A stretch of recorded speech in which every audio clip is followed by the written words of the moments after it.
Aw Yeah Comics celebrates and promotes everything that is wonderful about comics, toys, artwork, and the joy they bring to people. Visit them in person at one of their 3 locations: Harrison, New York, aka my local comic shop, Skokie, Illinois, or Muncie, Indiana. If you have kids and have been looking for a family-friendly store, look no further.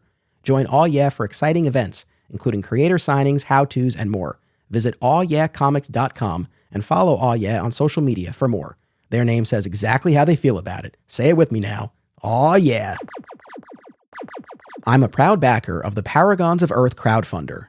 The creative team of Percival Constantine, Thomas DJ, and Eric Johns have plucked forgotten Golden Age superheroes from the public domain, reinvented them as their own sort of Justice League, and put them up against a Lovecraftian apocalypse.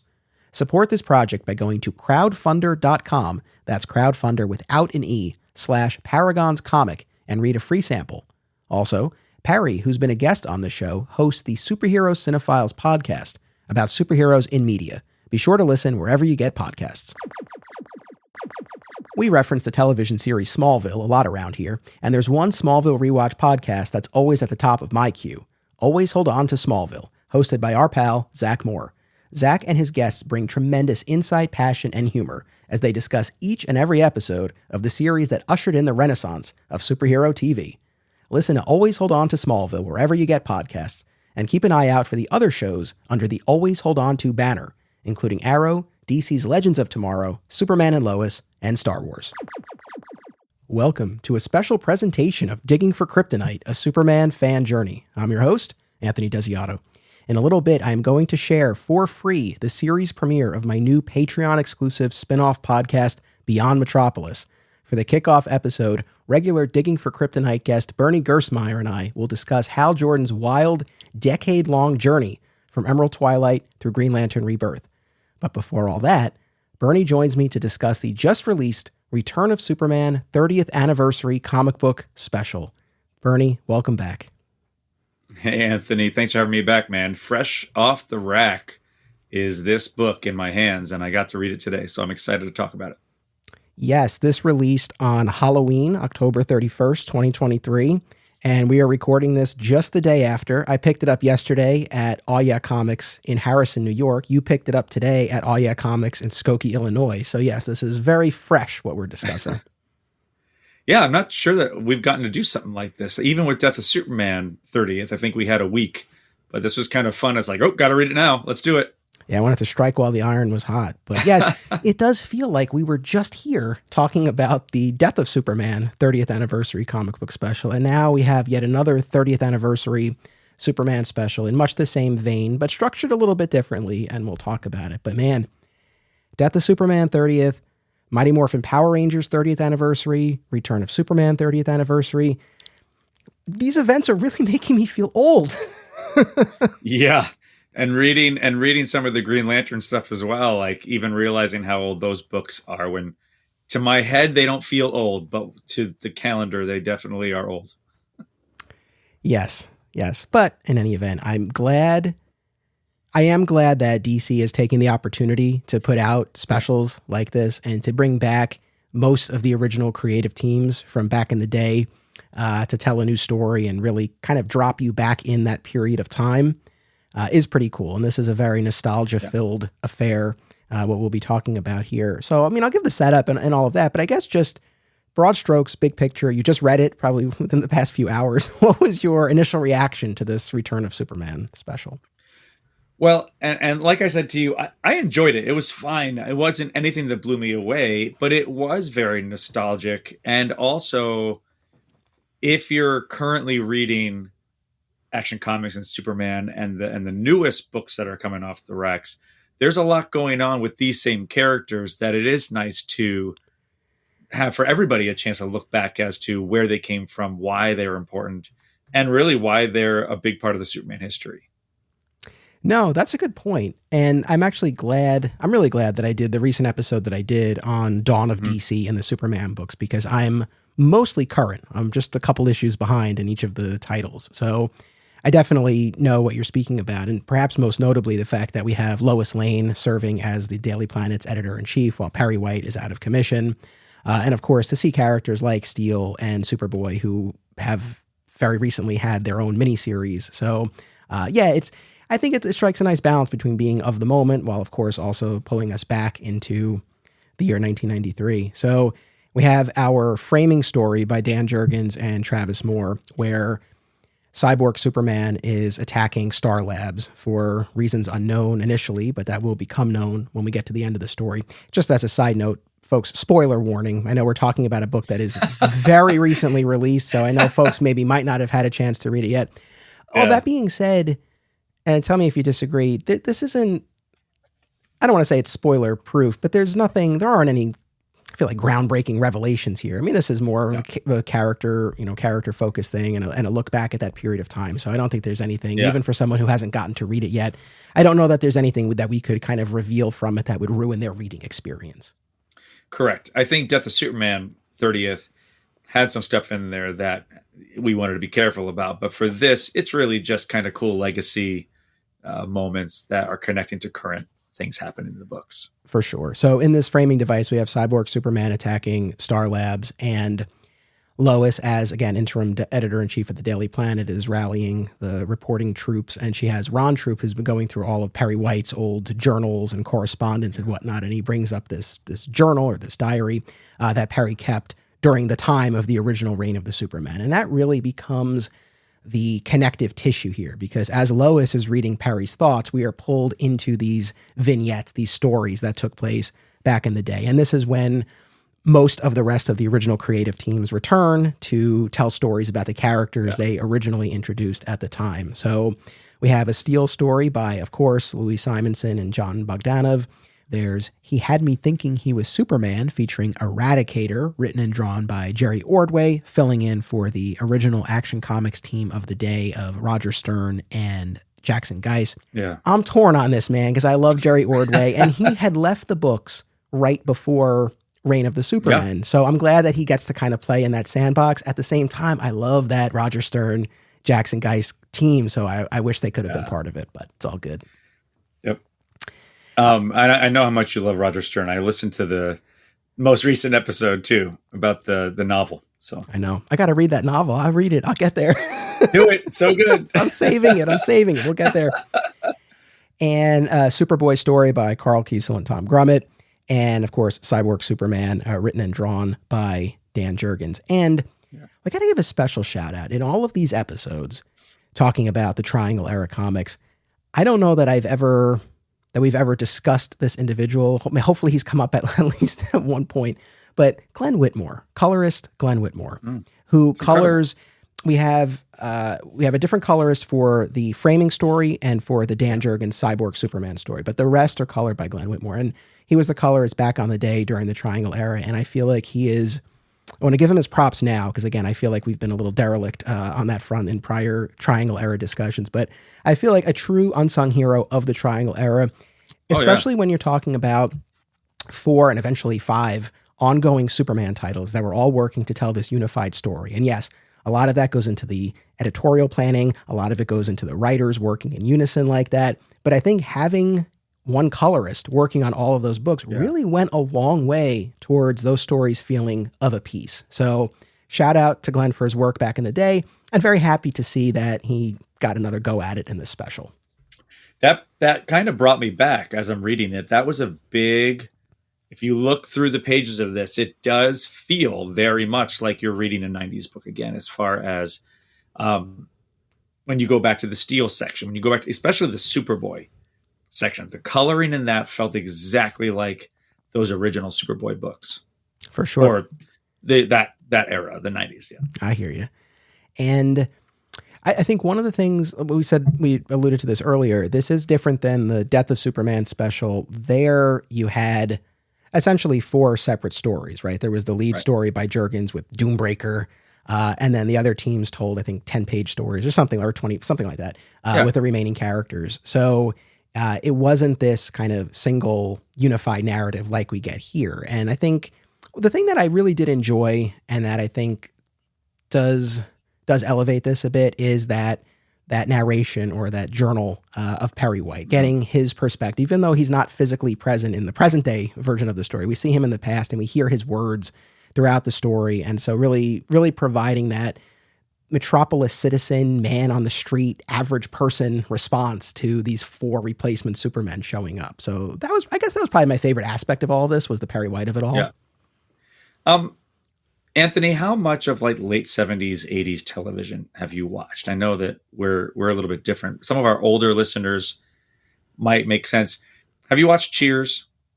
Only a little bit of Cheers. Okay. But I was a big Happy Days guy.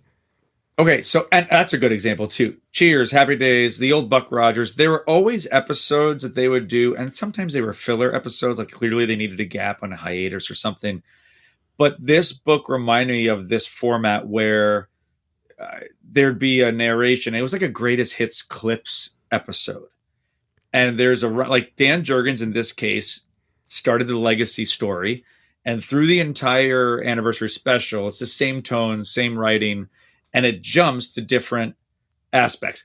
But it had this kind of clip show montage kind of vibe that then gave you some new information. I really feel that if you look through this book, and I don't know them this well, but every, I think, first maybe 5 panels of each of these, and I think almost identical to the original books, and then it expanded from there. Like there's some panels that are almost identical, I think, to the Steel introduction, but then it varies then from that original 5-panel work. If you take a look at it, you can kind of notice how it starts the same and then varies. Oh, that's cool. That's very cool. Yeah. I get the sense that this has generally been well received. Our friend Michael Bailey reviewed it for supermanhomepage.com, gave it 5 out of 5 across the board. Nice. We were talking off mic about this. I don't want to be a downer. I enjoyed this. Like, I enjoyed it. It was nice. It was fun. It definitely, it called to mind all of those feelings that I had as a kid reading those books. Yeah. And I think ultimately that's really what it aimed to do. And so in that sense, it was tremendously successful. I guess I don't know what more I was looking for per se. So it's hard for me to really kind of critique it because I don't know. All I know, I guess, I suppose what I can say is as I was reading it, I don't know it other than the nostalgia. It didn't really, I don't know, move me in maybe a way that I wanted it to, but I think it did what it set out to. Well, and I think, like you're saying, we're not going to learn a ton more about these characters because they're over the 30 years. There has been a lot of new material and new growth and new storylines with all of these return Superman characters. I kind of liked it because I didn't have to think too hard. It was like watching an episode of television that you've seen a number of times, but whenever it shows up on cable or whatever, you stop and you watch it, and it's still entertaining. That's kind of how I saw this read when I read it. Yeah, no, I think that's fair. And I think one of the things that really works about this is where we land here, this whole business about how important it was that Superman had set this example that others followed. The fact that these replacement Supermen arrived on the scene. I mean, Cyborg aside, who had a specific hidden evil agenda, but the rest trying to do something. And I think it's in Perry's journal that he says, we were all wondering who the real one might be. But what we should have been focused on was the fact that Superman was so inspiring that he had moved these other people to don the symbol and step up and try to help. Just as Lois was filling in for Perry at the Daily Planet. And it's funny because when I was first reading this, it was like, I'm glad that Perry's represented in the flashbacks and through the journal, but I was like, it would have been good to have him in the present. But no, I think the fact that, it reflects what's going on in the books with Lois, but also that Lois is doing for Perry what these other Supermen had done for Clark back in the day. So I think that really works nicely. So I think the question that I want to ask you, because we never really have talked about this, and I think it came up also in the other anniversary special, was how much time do you think has really passed between the death of Superman, Return to Superman, and what we know as current Dawn of DC books? Are you referring to the fact that there's talk, we see smartphones and there's talk of social media in the flashbacks? Yes.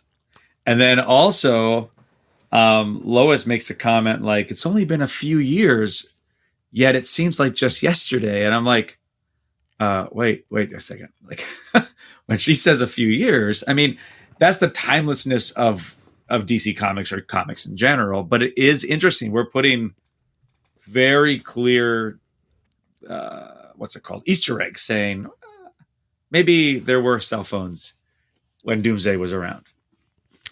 I know that definitely, that bumped me for a second. And especially when Perry's talking about how Superboy is trending on social media and he's the social media sensation. It's like, okay, like obviously that wasn't part of the story back in the day, but I guess if we're using this sort of sliding scale, even if it were 10 years ago, because there's some character who talks about being a kid at the time. So let's even say it's been 10 years. There's still been social media and cell phones in that time. So I guess it makes sense. But I mean, as far as how much time is really meant to have passed, again, if that person had been a kid at the time, I mean, I think we're talking a good few years. It's got to be a few years. Don't forget, in Death of Superman special, didn't Mitch come back? Yeah. Wasn't Mitch an adult? So now it could be, I mean, it should be at least 10 years, I would be thinking. No, I hear you. So, I mean, of these 4 stories, what stood out to you? Which one or ones do you want to spend a little time on in particular? I kind of like the Superboy one, actually. I was surprised how much I enjoyed that one. And then Bloodsport shows up. We get to see a little bit of his what would we consider it? The tactile powers. Telekinesis. There it is. Thank you. And I like the throwback Bloodsport character coming out of the Triangle era again, which was cool to bring him back. And speaking of callbacks, Perry mentions how Superboy reminds him of his late son, Jerry. Jerry, right. So it was nice to see Jerry get a mention. Of course, I learned all about Jerry when I finally delved into that gap in my Triangle era reading. So that was a really nice callback. Yeah. And I agree. I think the Superboy one popped. Perry makes 2 points that really resonated. One is that this was such a dark time for the characters, right? And for the books, right? I mean, we love Funeral for a Friend. It's where really the emotional heart of this entire storyline was. But it was heavy and the characters were mourning and even as readers, there was a degree of that, right? And then you have this burst of energy and enthusiasm in the form of Superboy. I think for us as readers and for the characters, and Perry articulated that. And I thought that was a great point. And then when he equates Superboy to the city of Metropolis itself. Yeah. Like he's like big and loud and doesn't always do the right thing, but his heart's in the right place. And he is the Metropolis kid. Like he's like our city itself. And I thought that was a nice touch. I also liked in the Eradicator story, so there's a hostage situation where Eradicator is holding this armed villain trying to extract information using his typically extreme methods, and Maggie Sawyer is trying to defuse the situation, and Perry shows up on the scene and he kind of like sweet talks the cop who's trying to keep him away because he's like, oh, I knew your father, and which I like because you get to see a little bit of his prowess as a reporter and getting places that he's not supposed to be. So I thought that was a cool touch. And he's getting shoved out. Finally, like they figure out you shouldn't be back here, and they like push him off. He's like, hey, you don't got to shove. And then, and then we find out that everything's underground happening while all this is going on. The real crime is happening underground in the parking garages or something like that. So I dig that one too. Yeah, that was solid. And this deal between Eradicator and Perry, where Perry's gathered some information from other witnesses there, and he'll share it in exchange for Eradicator not killing anybody. And Eradicator also asks Perry to essentially use the paper to proclaim him the new Superman. And Perry recognizes that he can't do that and realizes that probably neither one of them can uphold their end of the deal. It was it was very, very careful to still give the same tone of the Eradicator stuff from the original 90s books too. If you remember, like when Superman would take somebody back, he would land them. Like anytime the Eradicator, whether it's the 90s or in this special, he just kind of dropped you. He didn't put you on your feet. He just like dropped you kind of midair. Perry's tumbling, hurting himself. But it made me laugh. It's like, oh yeah, that was kind of like what they did back then. He didn't care. He just dropped off a human and said, I'm off doing my thing.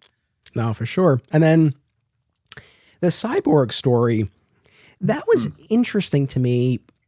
Very little new business there, but for you really get a sense of how much it weighed on Perry that he ran the headline that Superman is back in the form of Cyborg Superman, which ran very shortly before Cyborg Superman Everybody. annihilated Coast City and the 7 million people who lived there. So to really, and I don't know offhand, I mean, I've now read all these stories, but I can't recall specifically that beat with him where he was really kind of racked with guilt over that. And so to see him wrestling with that, and then the other really key new piece here was a conversation that he had with Superman that we get to see following Superman's return, where he apologizes for it. And Superman's a great moment with him, as you would expect him to. He's like, listen, it's okay. You know, you try. And one of the reasons I was able to do what I've done in Metropolis is because the paper was here to represent me accurately and fairly. And this is an instance where what's going on in the world today, I think, gives a new dimension and new weight to what was going on at the time and what Superman is talking about here. Because I don't have the exact quote, but something about how the news, there can be ill intent, it can be weaponized, it can be biased. And so what Perry does with the Daily Planet really makes a big difference. So I like that. I really did like that aspect to it. Yeah, again, now we're talking like, oh yeah, we really enjoyed all this.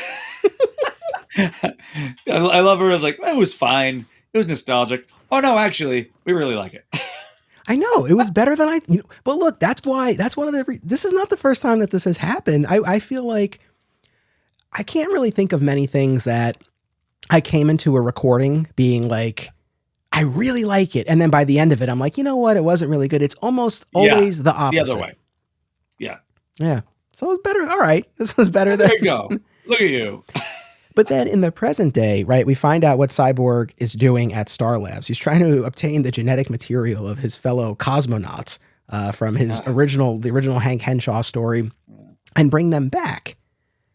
And we learn that.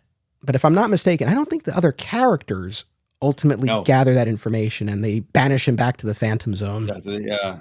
Which is kind of sad too, where like, is he looking for redemption somehow? Like, if I can bring my crew back, it'll make it all worth it. No, it won't. But he's clearly still torn up and sad about this. Yeah. I didn't know how to feel about Cyborg in this instance because it's like, bro, you killed a city.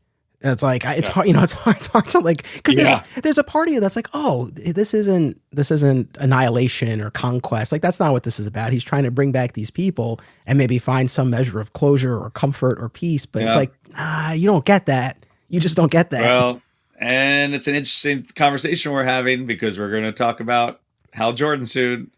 Exactly.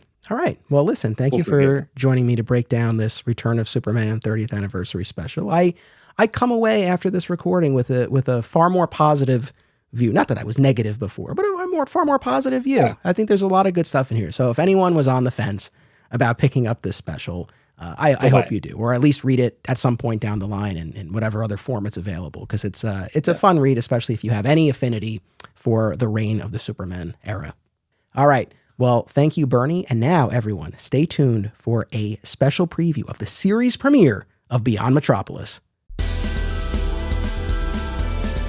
Superman and the City of Tomorrow will always be home for me, but there's a whole world outside Metropolis city limits. Now, on this Digging for Kryptonite spinoff, a new podcast journey beckons.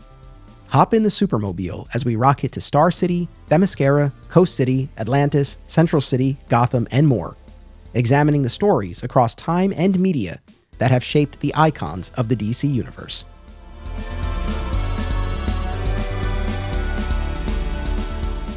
Welcome to the series premiere of Beyond Metropolis, touring the DCU. I'm your host, Anthony Desiato. Our first stop is Coast City, and joining me to discuss the journey of Hal Jordan from Emerald Twilight through Green Lantern Rebirth is our good friend, sweet Bernie Gersmeyer. Welcome. How's it going, everybody? Pleasure to be back. Excited to talk. Yeah, thank you for joining me for the debut of this new spinoff podcast. For a while now, I've been trying to find the right avenue, the right vehicle to kind of take the Digging for Kryptonite approach and apply it to my other favorite characters across the DC universe. And this felt like the place and the time to do it. And Green Lantern and Hal Jordan in particular felt like a very appropriate place to start because Hal, as you well know, was such a prominent figure across so many of the 90s and early 2000s events that we've touched on in our Superman coverage. Zero Hour and Final Night and Day of Judgment. So we've been bumping up against Hal along the way. And of course, you and I just spoke about the Return of Superman 30th anniversary special, and Hal's road to Parallax and then the Spectre and then back to Green Lantern starts in a Superman story, Reign of the Supermen. So this just all around, this felt like the perfect place to start this DC journey. Yeah. It's interesting. The more we talk about it, the more I think about it. You and I are consistent because we really started reading comics with Death of Superman. The only non-Superman tie-in to that whole series is Green Lantern 46. So when I was reading it, I was like, oh, I have to get this book too. I didn't own any Green Lantern books. That is the only issue I got. So the first character that I started doing a deep dive on after I got into Superman books was Hal Jordan. And I went actually backwards towards like the first issue of Gerard Jones, #1 in 1990. And I started trying to find in all 50 cent book boxes all those stories because there weren't trades of any of that at that point. And actually to this day still. But for a very specific reason. For a reason. That is the first character, though, that wasn't Superman that I learned a lot about. Interesting. So did you end up amassing that entire, at that point, I guess, 45 issue run? I did. And then that at the same time, so I'm doing that search, Kyle Rayner became my Green Lantern. I got so interested in what happened with Coast City and Emerald Twilight that we're going to talk about that I jumped on and I started buying Green Lantern books at number 51. Oh, cool. Yeah, see, that's the thing. You have me beat there because I eventually became a regular Green Lantern reader, but it wasn't until the Judd Winnick run after Ron Mars. Oh, so okay. Around issue 129 or so. That's when I became a regular monthly reader of Green Lantern, had it on my pull list and all of that. But over the years, I think though they didn't put trades out as consistently or thoroughly as they do now, there were like Baptism of Fire. There were trades here and there. I definitely remember being very intrigued by the Emerald Knights story where a time-traveling Hal Jordan comes to the present and teams up with Kyle. So I had dabbled in the Green Lantern title, and certainly I was reading JLA, which featured Kyle. So much like yourself, Kyle was and still is my my Green Lantern. But I'm with you. But through Green Lantern Rebirth and that subsequent Jeff Johns run, I really came to appreciate Hal Jordan. And I think one of the other reasons why I've wanted to do this, there's just so much about this that's fascinating in terms of the backstory, the background behind the scenes that led to Emerald Twilight and what the original plan for Emerald Twilight was, which I want to talk about. So there's that. There's the fact that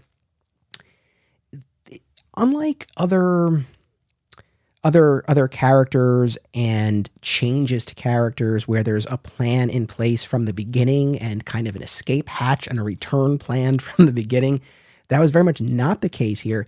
And this was also an instance where Ron Mars wrote a lot of the Parallax outings, but didn't write everything. And so it's this weird thing where so much of Hal's story is told by different creators in these big event books. I mean, again, 0 Hour, Final Night, Day of Judgment, it's like so much happens. He was a regular fixture in these events for that period of time. So kind of the way the story unfolded was the other thing that really intrigued me about this. And then I guess what I keep coming back to, and what seems to be somewhat of a growing sentiment these days, probably from people kind of in our generation who came up more with Kyle, where I know Hal's villainous turn was so controversial, and there was an entire group of fans who mobilized against it, the Heat group, Hal's Emerald Attack Team, which later became Hal's Emerald Advancement Team. But I feel like there's a little bit more of a sentiment now where fans have come to actually stand up for Hal's journey as Parallax. And that begs a question that I want to pose to you and we'll answer throughout here, where not to discount what Jeff Johns did and the run that followed, and it was clearly popular and it's permeated other media adaptations and all of that. But there is a part of me that looks at Hal's journey to villain and then to the spirit of vengeance / redemption as a genuinely compelling arc. And part of me wonders if, sort of returning him to what he wasn't a step back. I mean, I don't know. I continue to wrestle with this. Well, yeah, I mean, I don't know how many times we've had an episode together where we've talked about the term redemption, but I think that's what's compelling about the concept. Because don't forget, there wasn't any idea of redemption until Jeff Johns kind of said, "We're going to do this."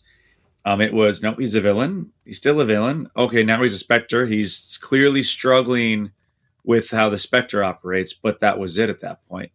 Like you said, there was no escape plan. It's Hal's a villain. He keeps coming back when Kyle is Green Lantern. Still a villain, wants his ring back, and we'll go through that. But yeah, I mean, the idea Jeff clearly was and is a Green Lantern fan and said, yeah, I'm not going to let this stand. We got to redeem this guy. I like Hal Jordan. Let's bring him back. Yeah. And also in terms of the timing here, though this wasn't part of our assigned reading, but we also can't underestimate the value or the role of DC The New Frontier, which featured Hal Jordan very prominently, the role that played in just sort of getting people thinking about the character again. So there's that bit of business as well. Yeah, there's a lot to unpack with all this. And the other thing too that I feel like so much of what we talk about, and let me just say this now at the outset for anyone listening, is that I feel like so much of anyone's perspective on Hal Jordan in this period of time depends on your age and kind of which iteration of Green Lantern and the Green Lantern mythology you came up with, right? Right. Because it's this weird thing where I can now as an adult take a step back and realize, okay, so much of Green Lantern is wrapped up in this larger mythology, that there's this entire intergalactic peacekeeping force, right? There's this entire core. But I grew up with the version where there was one, right? There was one remaining torchbearer, Kyle Rayner, the alley rat, right? Who wasn't fearless, but really struggled, but was able to build himself into the hero he needed to be. And that resonated then and continues to resonate. And there's a part of me that really gravitates towards that. But at the same time, I recognize, well, there's a lot of potential, a lot of storytelling potential in the larger mythology. So that's the other piece of this too. Yes, there's the Hal Jordan of it all, but there's also kind of this fundamental divide, right? When we look at these eras and the Kyle Rayner era and the Hal Jordan era of what it even means to be a Green Lantern. Yeah. I don't want to get ahead of ourselves too bad, but the shift into Emerald Twilight, knowing what I know now, and then reading Green Lantern 1 through 45, and then even looking at some of the Bronze Age Green Lantern stuff through the John Stewart era, like Hal Jordan really got the crap end of the stick. Like Emerald Twilight, he was just, that's not okay. And especially as he's defined as the one who was fearless, the best of us, the best of the core. That's where I get a little frustrated. I could see them doing that to maybe a different Green Lantern. Maybe they did that to Guy and something like that. But yeah, it is a perfect example, unfortunately, as we're going to probably talk about, of DC needed to do something that would create press, would sell books, and go from there.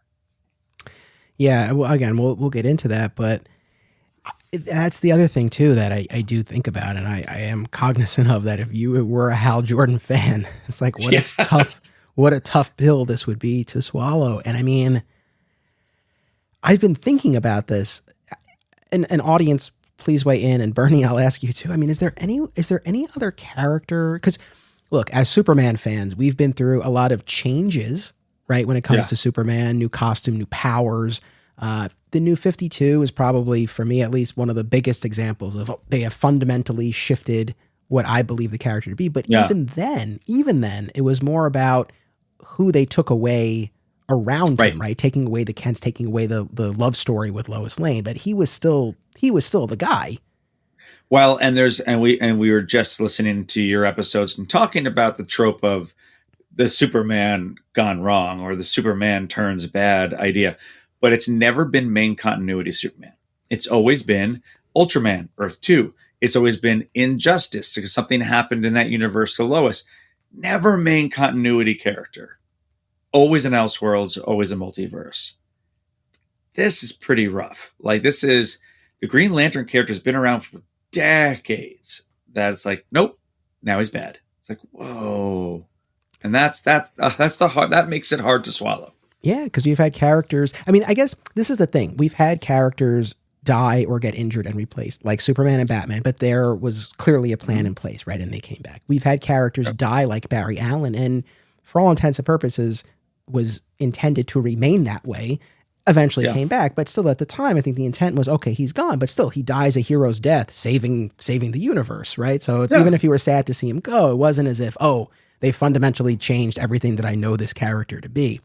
Yep. So this was I really feel like an outlier, and I can only imagine for someone reading this in real time back in the day, the whiplash that you must feel, because though I didn't read it, it's not collected, it's not available digitally. I could have found scans, I suppose, but Green Lantern 47, the lone issue in between the Reign of the Superman tie-in and Emerald Twilight, he's, rescuing Tom and Carol and palling around with Green Arrow. And I did see a scan, I think, of one of the final pages where he's basically like, okay, I have to leave the past behind me or something like that. Like, he seems okay with what's happened. And it's clearly in continuity. He's got the broken arm still from 46. It's just such a weird divergence. And even like Wonder Woman snapping Maxwell Lord's neck in Sacrifice, that tracks like that. There's a reason for it. It's been building up to that. Who she is as an Amazon, that made sense. This is such a divergent shift to like Hal just goes bananas. And yes. And how quickly he goes bananas and how bananas he goes, because this was the other thing I kept thinking of, where it's one thing for him to rebel against the Guardians. He wants the power to bring back Coast City. They deny him that. It's one thing for him to rebel. It's one thing for him to try to take all the power in the Central Battery. Yeah. It's even one thing for him to snap Sinestro's neck, which we see happen in Emerald Twilight. But to take out the Green Lanterns who were sent to stop him and to take out the Guardians, right? It just, it takes it to a level beyond redemption, right? But I guess what's interesting to me is that they went as far as they did, because they could have kind of, that's the thing. I kept coming back to this idea too, where they could have sort of reined that in a little bit, still kept the overall idea and still brought in Kyle Rayner, but they really went as far as they could go with Hal Jordan. Yeah, they tripled down. They didn't just double down. And I've read it a number of times, Anthony, and every time I read it, I go, "Wow, he's leaving them in space. They're dead. They're dead in space. He's taken their rings. They're not able to fly in space. They're dead." And then Kilowog, he roasts. He's standing over his gas skeleton. It's like one of his best friends. It just doesn't track. And I understand, like he says in 46, millions of dead. I hear them screaming. Like he could hear the voices of Coast City. But again, like it just, yes, clearly he needs therapy. We get that. But this is over the edge. He could have knocked out Green Lantern. Like he could have done a lot without killing everybody. That's why I think, again, you read Rebirth. That's why Batman is so pissed off. He's been pissed off this whole time, and he's still pissed off. And rightfully, Joe John's like, enough. But he knows exactly what Hal has done. Yeah, it's true. Now, at the same time, because I know we're talking about, well, I can't believe they went there, how quickly and how far, but I am going to say something. I think that, and any Heat members who might be listening, I know will disagree, but for talking about Emerald Twilight in particular, for an editorially planned and dictated 3-part story, it's better than it has any right to be. Yeah, it really should be a 6-part story. Even Ron Mars has admitted that. And look, we'll talk about how it came to be. And I do want to get your take on those first 45 issues that you read, because I think that's an interesting component to this and ties into the background. But I'm going to jump ahead for just 1 second, because there's one big picture point that I want to make, and I don't want to lose sight of it or forget it, because it really, a lot clicked into place when I read it. So it's Green Lantern number 0. It's the issue right after 0 Hour. So at the end of 0 Hour, where Hal Jordan has tried to rewrite the timeline and fix everything, Ollie shoots him with the arrow. and while Kyle is holding him. So the two of them kind of fade away together and seem seemingly lost in the time stream. But then we go to the 0 issue of Green Lantern, and they've been pulled back to Oa, right? Yeah. And there's this very, I think, human moment between the two of them, and Hal's just kind of on the ground, and he's like, you don't understand. Like, I was supposed to save them. Like, what kind of hero am I? Like, I was supposed to save them, the people of Coast City. And as I was reading that, not to get all meta and Grant Morrison about it, but what I realized, there's this weird component here where the very conventions of superhero comic book storytelling failed Hal Jordan, because Hal's right. Your city is not supposed to be destroyed when it's inhabited by 7 million people, right? Yeah. But this so it's just this weird thing where it's like, yeah, and not to take us in a different direction or belabor the point, and I've made this point before, but just real quick, whenever there's this debate about Superman killing, right? Yes. The point that I always try to make is it's all well and fine to say, oh, Superman will never kill, he'll always find a way. And yes, in most stories that's true, because the writers give him another way, right? Yes. But when you put him in a situation where there isn't, well, then what will he do? And that's what certain stories have tried to get at, in my opinion. But so similarly here, it's like, I mean, and I don't know, maybe there are other examples of this, and please let me know if anything comes to mind, but an instance where a hero's entire city is annihilated and everyone is there and killed. I mean, I guess during Infinite Crisis, there was Chemo, right, who descended on Bloodhaven and wiped out Bloodhaven, but I don't remember offhand where it was like, was everybody there, or had they evacuated to some extent? Well, okay, plus, all right. Well, everything you're saying is totally on point. Bloodhaven doesn't count. Nightwing doesn't have Green Lantern powers. Yeah, that too. So it's not like Bloodhaven's protected by a freaking Green Lantern Corps member. So the question you're saying, which is an awesome one, is why wasn't he there? Like, that's a writer choice. That's a plot trope that sucks. Like that's something they did intentionally and poorly. They would never do that to Gotham, and they would never do it to especially Batman has no powers, and they still wouldn't do it to Gotham. That's a great point, because when I was flipping through the Reign of the Supermen collected edition, and there's one of the issue before, it's like Hal's returning. There's just like a panel where he's returning from space, and he's like, "Oh, what's going on in Coast City?" And then we get into the Green Lantern number 46 tie-in issue, and so it's like, so here's the thing that's just kind of baffling to me about this, which is that Coast City is destroyed while he's off planet, and as a Superman fan, you might imagine, oh, I wouldn't care about this at all. But I'm also a Green Lantern fan, and I'm a comics fan generally, and these questions are intriguing to me. It's like, this guy's city was destroyed in another character's event? Yeah. Like, what the hell? like that's what I didn't understand even when I read it. Like, why not do it to Metropolis? Not that I'm saying that is the thing they should have done, but wouldn't that made more sense? Like, Cyborg Superman literally has a beef with Superman about his wife and his friends and him turning into Cyborg Superman. Yet you drop these bombs on Coast City? Like, what? Was it better real estate value? I don't understand. That, again, that's writer choice, and it's garbage. And that's what pisses me off, especially, and we'll talk about the first 45 issues, that it makes zero sense of the tone of that book. Yeah, again, it's something that, especially, and you and I did the episode on Digging for Kryptonite where we talked about Reign of the Supermen, and I know we touched on it there, but it's been in the back of my head all along. And again, it's something that as a kid didn't register at all. But also, too, like you said, when you look at the entire Reign of the Supermen storyline, there's one tie-in issue from another title. Like, it's not as if this were a Superman Green Lantern crossover story from start to finish. That's a little different. But this is just like one issue where he's fighting Mongol after he discovers the destruction of Coast City. But yeah, I would be very curious for anyone listening who was reading Green Lantern at the time, just kind of how you felt generally, but especially about that aspect of it. The fact that this critical turning point in the character's history happened in another book, in another character's crossover event. That's kind of wild to me.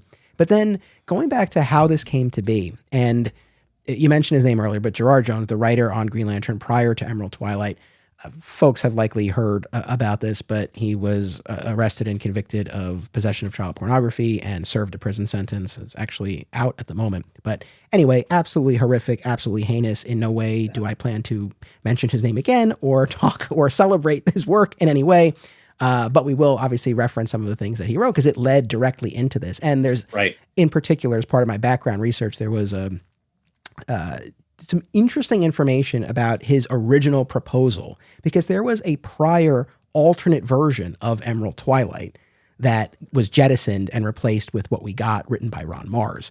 And that was all pretty new to me. Did you know about that business? No, I didn't. You sent me that article and I read the article. I can't remember exactly what the original intent was, but just the fact that there was a lot of disagreements, I think, over editorial staff and Gerard Jones for a long time, which seems to sound like it was also misunderstood with like the upper admin making a lot of decisions, that there was a middleman that was basically given a lot of the brunt of the blame. And then Gerard Jones was really upset with that, ultimately leading to the I'm leaving the book, somebody else taking over.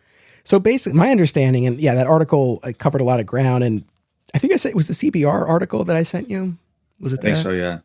There's another one that I read too, but the CBR article kind of captures the heart of it, where his sales and interests were lagging. And there was this idea, hey, we got to shake things up. We're going to bring in a new Green Lantern. We're going to move Hal Jordan to a different position. And there was an original, what? No, we're going to move Hal to a different position. The position of a crazy person. Well, I don't think that, but in that original version, he wasn't meant to go this far off the reservation, is my understanding. Sorry. But so there was this originally conceived Emerald Twilight storyline that would have been written by the writer who was writing Green Lantern. And what's really fascinating, and I can post this on social media if people are curious, but there were house ads advertising this that said, it's like, we killed Superman, we broke Batman's back, wait till you see what we do to Green Lantern. So there was that. And there were original solicitations for GL 48 and 49. So the word was kind of out. So, which is kind of crazy to think how fast. That's why I say 3 issues, editorially mandated at the last minute, 3 different artists. Emerald Twilight is better than it deserves to be on paper. If you were like, I agree. This is how the story came to be. Like, all right, this is probably going to be crap. And I think it's better than that. Anyway. Yeah. So the original pitch for this was, and this is a very condensed version of it because I was reading the whole thing. It goes on for a bit. But essentially, a new group of Guardians shows up and says they're the true Guardians. So now you have this split between the old Guardians and the new Guardians. And it seems like most of the core kind of falls in line with the new ones. But Hal is pretty convinced that the original old Guardians are the true ones. And so this leads to this schism within the core and battles between them. So that aspect of kind of Hal going, quote unquote, rogue against the core, that aspect of it was still there. Ultimately, it turns out Hal is right, and then the old Guardians were the true ones. But what he also learns, the big revelation that kind of flips a switch for him, is that those original old true Guardians had orchestrated the death of Hal's father to make him into the kind of hero a Green Lantern needs to be. So armed with that knowledge, he can no longer continue to serve even after that threat is abated. And so he goes off to become, and they say this was only a placeholder title, the Protector. Protector? I saw that, yeah. So that's the idea, which opens the door for a new Green Lantern, moves Hal to maybe more of an anti-hero sort of role in the DC universe.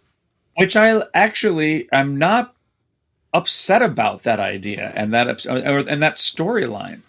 And it doesn't really punk the history of who Hal Jordan was. Well, and so this is the thing that I'm wondering about. By the way, we're just under a half hour into this, and already I am really happy that we're doing this podcast series, because as much as I have a lot to say about Superman, I care about these other characters. Yeah. And so this is a lot of fun. And I think these are some interesting questions. So I'm having a great time, and I appreciate you being here. But, oh my God. But this is the thing that's like kind of very intriguing to me, is that it's like, what was the main objective here? We need to freshen things up. We need a new Green Lantern.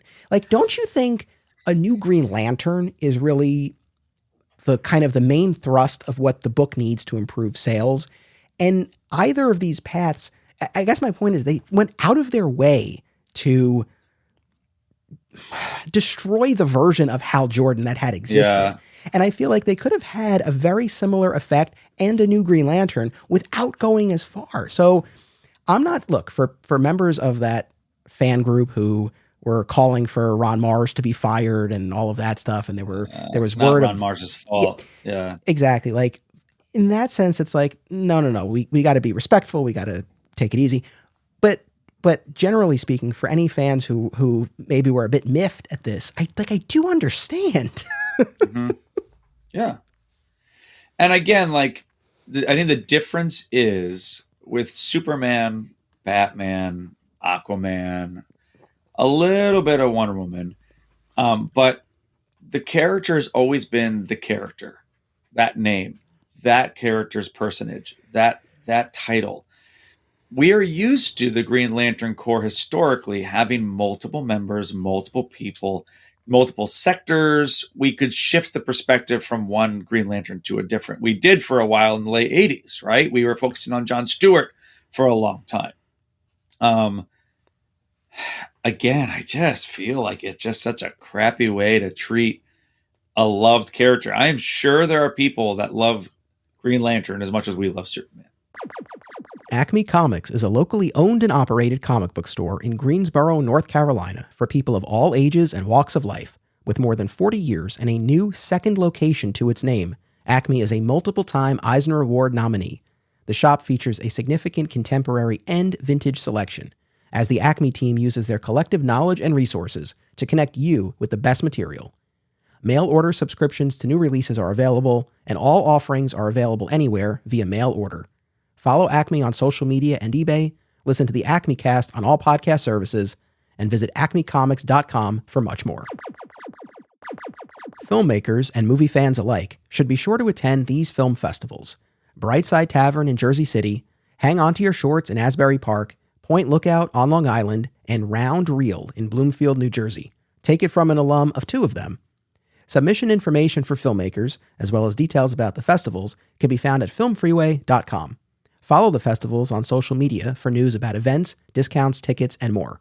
Also, listen to the Hang On to Your Shorts and Cullen on Film podcasts, available via a shared universe network.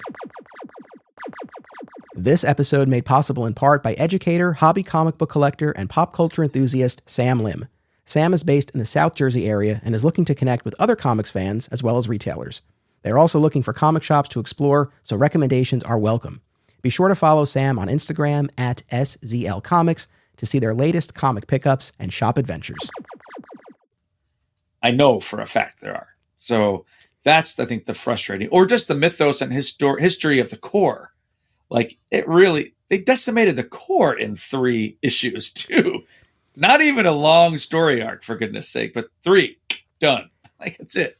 Look, when you talk about people who love Hal Jordan, fellow Digging for Kryptonite guest, Rich Roney, is probably the biggest Hal Jordan fan I know.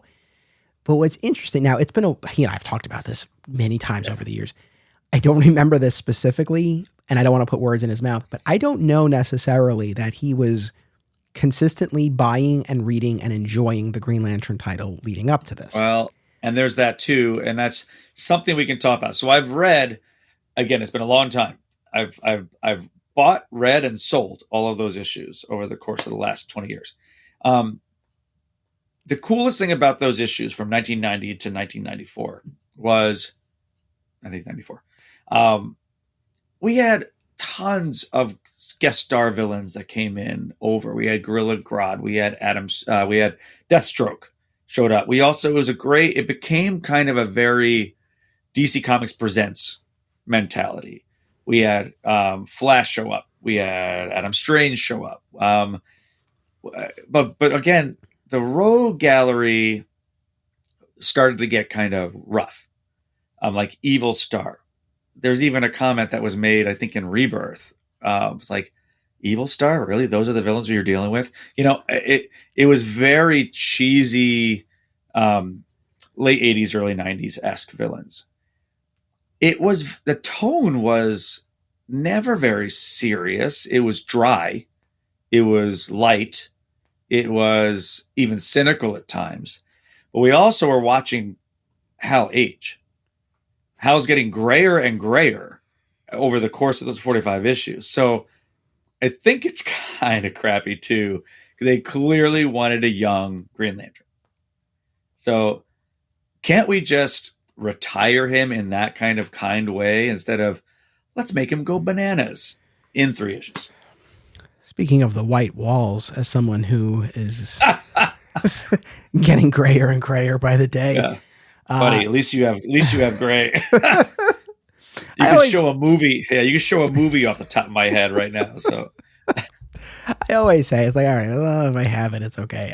I can always color it, but then and when we get to Green Lantern Rebirth, to the credit of Jeff Johns, he even accounted for that and then it made me think, it's like, has a parasitic fear entity leached itself onto my soul? Is that why maybe I've gone as gray as I have? That could be it. But I guess that.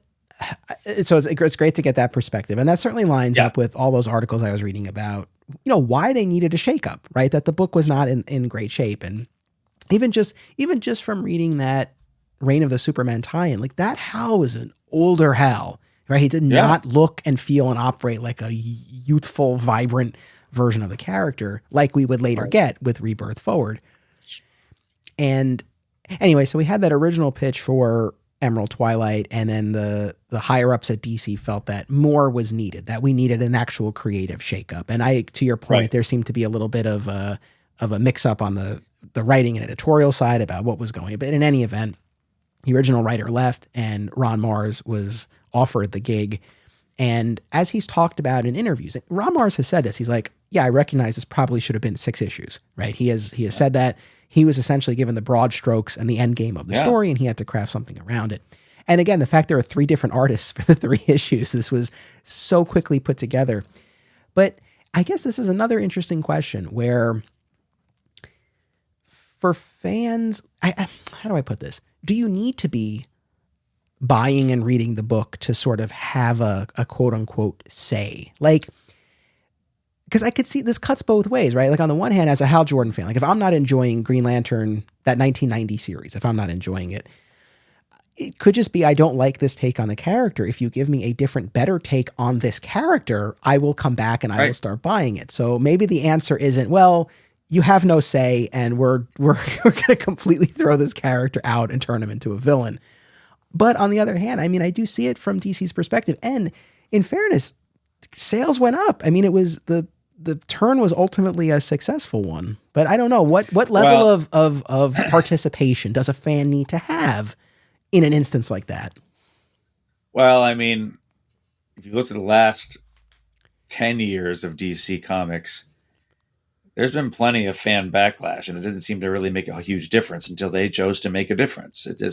I think it's always going to be who's in charge of the books, who's in charge of the editorial staff, and that's the hard part. I think this book started selling because Kyle Rayner's take was so different. Kyle was not an experienced Green Lantern. He was flawed. He was human as far as, I mean, hell, so human, but he was an experienced best of us. Kyle's a freelance artist. That changed a lot too. I think the idea of what could be projected and created from the Green Lantern ring changed, and the look was very different. Different villains came in. I think even just I hate to be this way, the girlfriend in the fridge concept, that was rough too. I mean, that changed the tone of the book considerably.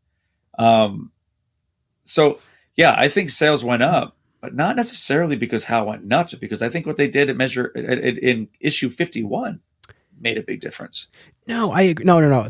Thank you for clarifying. Now, when I agree with that, and I guess that then goes back to what we've been saying, where they could have achieved a similar result. Yeah. Yeah, I don't know. I mean, and that's one thing. And look, maybe this has been addressed elsewhere and I've missed it. I would be curious if anyone has any insight in this of why.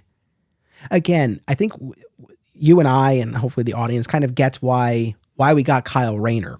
But it's like, I guess there's still a question of why Hal had to go as crazy as he went. Oh, don't forget, dude, Rebirth was 2005. I just had a check. So for the record, it took 10 years to redeem Hal Jordan. And they didn't even redeem him in his own book. They had him bounce through 0 hour, final crisis, day of judgment over the course of 10 years to figure out how to do this. And I think it came down to, again, Jeff Johns feeling the way that we felt, going, they didn't do right by Hal. Let's go. Yeah, I mean, that's the thing. This wasn't an instance where, again, I think Ron Mars wrote the most of Hal's appearances Emerald Twilight forward, but not all of them. And this wasn't a case where there was a creative steward of this character. This was really, again, so much of his story, like we said, was told over these events for better or worse, but it's just such an interesting case study in the context of those 3 issues. You know, Emerald Twilight Part 1 opens with him just like kneeling there in the crater of what was Coast City. And then he creates this construct of the city and its inhabitants and has this conversation with his father, which, side note, numerous times on Digging for Kryptonite, in episodes you've been on as well, I think, I've talked about how, man, Jeff Johns, every time he takes over a character, he kills off a parent, right? Flash's mother, Hal's father. No one has said to me, hey, Hal's dad was already dead, but I realize that in the context of rereading Emerald Twilight. So I guess I do have to retract a little bit of that criticism there, where that was, I guess in my mind, I think I thought that was a Jeff Johns addition to the Hal Jordan mythology, but that was not the case. No. Jeff's a good guy. He loves parents. He's okay. Does he? Yeah. I'm sorry. Where do you want to go next? Because I really think that, I keep going back to what you said about in different books, we were talking about Hal Jordan. Like when you look at Batman Nightfall and Night's End, we break Batman's back, but then we heal him through Batman books. We see Batman's growth in No Man's Land and what's happening through Batman books.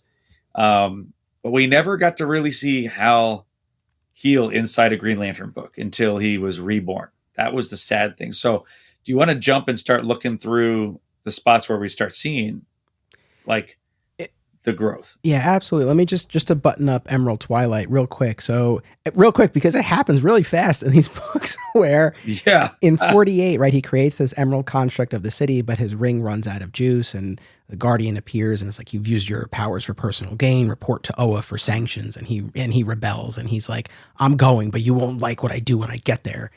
And then in the subsequent issue, right, it's him tearing through the Green Lantern Corps in space who are in his way. He's taking their rings. Now, in that issue or the next one, Kilowog does say something to Hal about, you left them out there. And Hal's like, well, I left them enough power to survive. But then he goes and he takes all the power from the central battery. So I was like, no. Yeah. And in the climax of this, the Guardians turn to the unlikeliest of allies, the original renegade, Sinestro, who's been imprisoned within the central battery.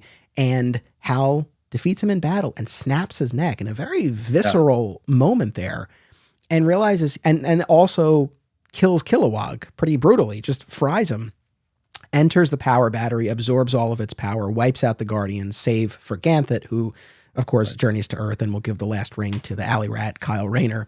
And Hal emerges in his new garb. We don't get the name Parallax yet, but he emerges as Parallax and flies off. And that's GL 48 to 50. I mean, that's Emerald Twilight. I mean, I guess just before we move on to the subsequent appearances, look, all of us, the writer included, agree this happened real fast. But as you're reading it, I mean, do you feel for Hal? Do you see, like, does it just feel like just totally abrupt and you can't buy into it? Or is there a part of you that feels, hey, I get why he would do what he does. I understand the progression as fast as it happens. Well, and I'm sitting here trying to think about it. So like 48 to 50, of course, it's now what's weird as a reader, it's read over 3 months, which I'm imagining reading these, waiting to see what's going on next and soliciting and seeing the picture of like Hal looking like all crazy with like all the rings on his fingers, which I think is still one of the best covers ever. Whenever I see it, it just looks maniacal. But when you think about the time frame, this happens over 6 hours. Yeah. Maybe like all this can't be happening much. It's over hours. So I'm also thinking of like, think of all the crazy, terrible mass shootings and things we've had in our country. Those don't happen over months. those happen in minutes. Those happen in an hour. That happens like Columbine, you name it, like all these things. Somebody snaps, bad things happen. And I hate to be this way and make it kind of go dark, but I guess it is possible that Hal could have had a psychotic break and just snap. If he's saying, I wasn't this hero I should have been, I'm supposedly the Green Lantern without fear, yet I wasn't even here to have the chance to save them. Snap. Like, maybe it is possible. I mean, you said it a moment ago when you talked about how this guy needs therapy. It's like, can't even fathom, right? If you were the protector of an entire city full of 7 million people who were annihilated on your watch, the fact that he would have a break is not so unbelievable. Again, I think what again, we know the sort of the behind the scenes publication history of this, and you read again, Green Lantern 47, you read Superman 83, the funeral for a friend epilogue, where they're attempting to submerge Engine City. Hal's pretty dark in that one. There's definitely a lot of anger, but he's like functioning, right?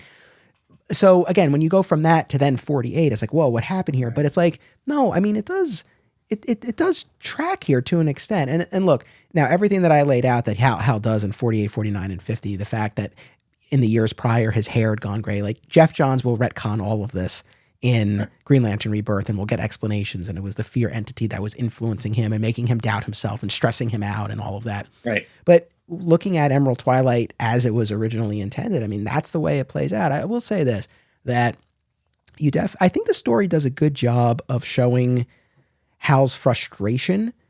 And I think it's an understandable frustration of like, you're the Guardians, you're the protectors. I've served you loyally. It's like, not only do I quote unquote deserve this, but it's like, is this not what we're here to do, to help? If we have it within our power to fix this, why shouldn't we? Like I feel like the story shows his frustration believably. So as a listener of the podcast right now, so like, we're not contradicting ourselves. We are just saying two separate things. One, this is possible. Two, it sucks they did this to a character so quickly and so out of the blue. So we're not like double talking, but we are saying, okay, if they're going to do this, this is valid. It sucks they did it, but it's valid. We've seen it in our own world. It's doable in this world. Yeah, and then along the way, so that initial interaction with the Guardian, and he's like, okay, I'm gonna go to you guys. These Green Lanterns are in his way, and he's like, hey, because he's been in the same position, like of following their orders, but now he's on the other side of it. And he's like, no, like they're not worthy of us following them, but they're still in his way.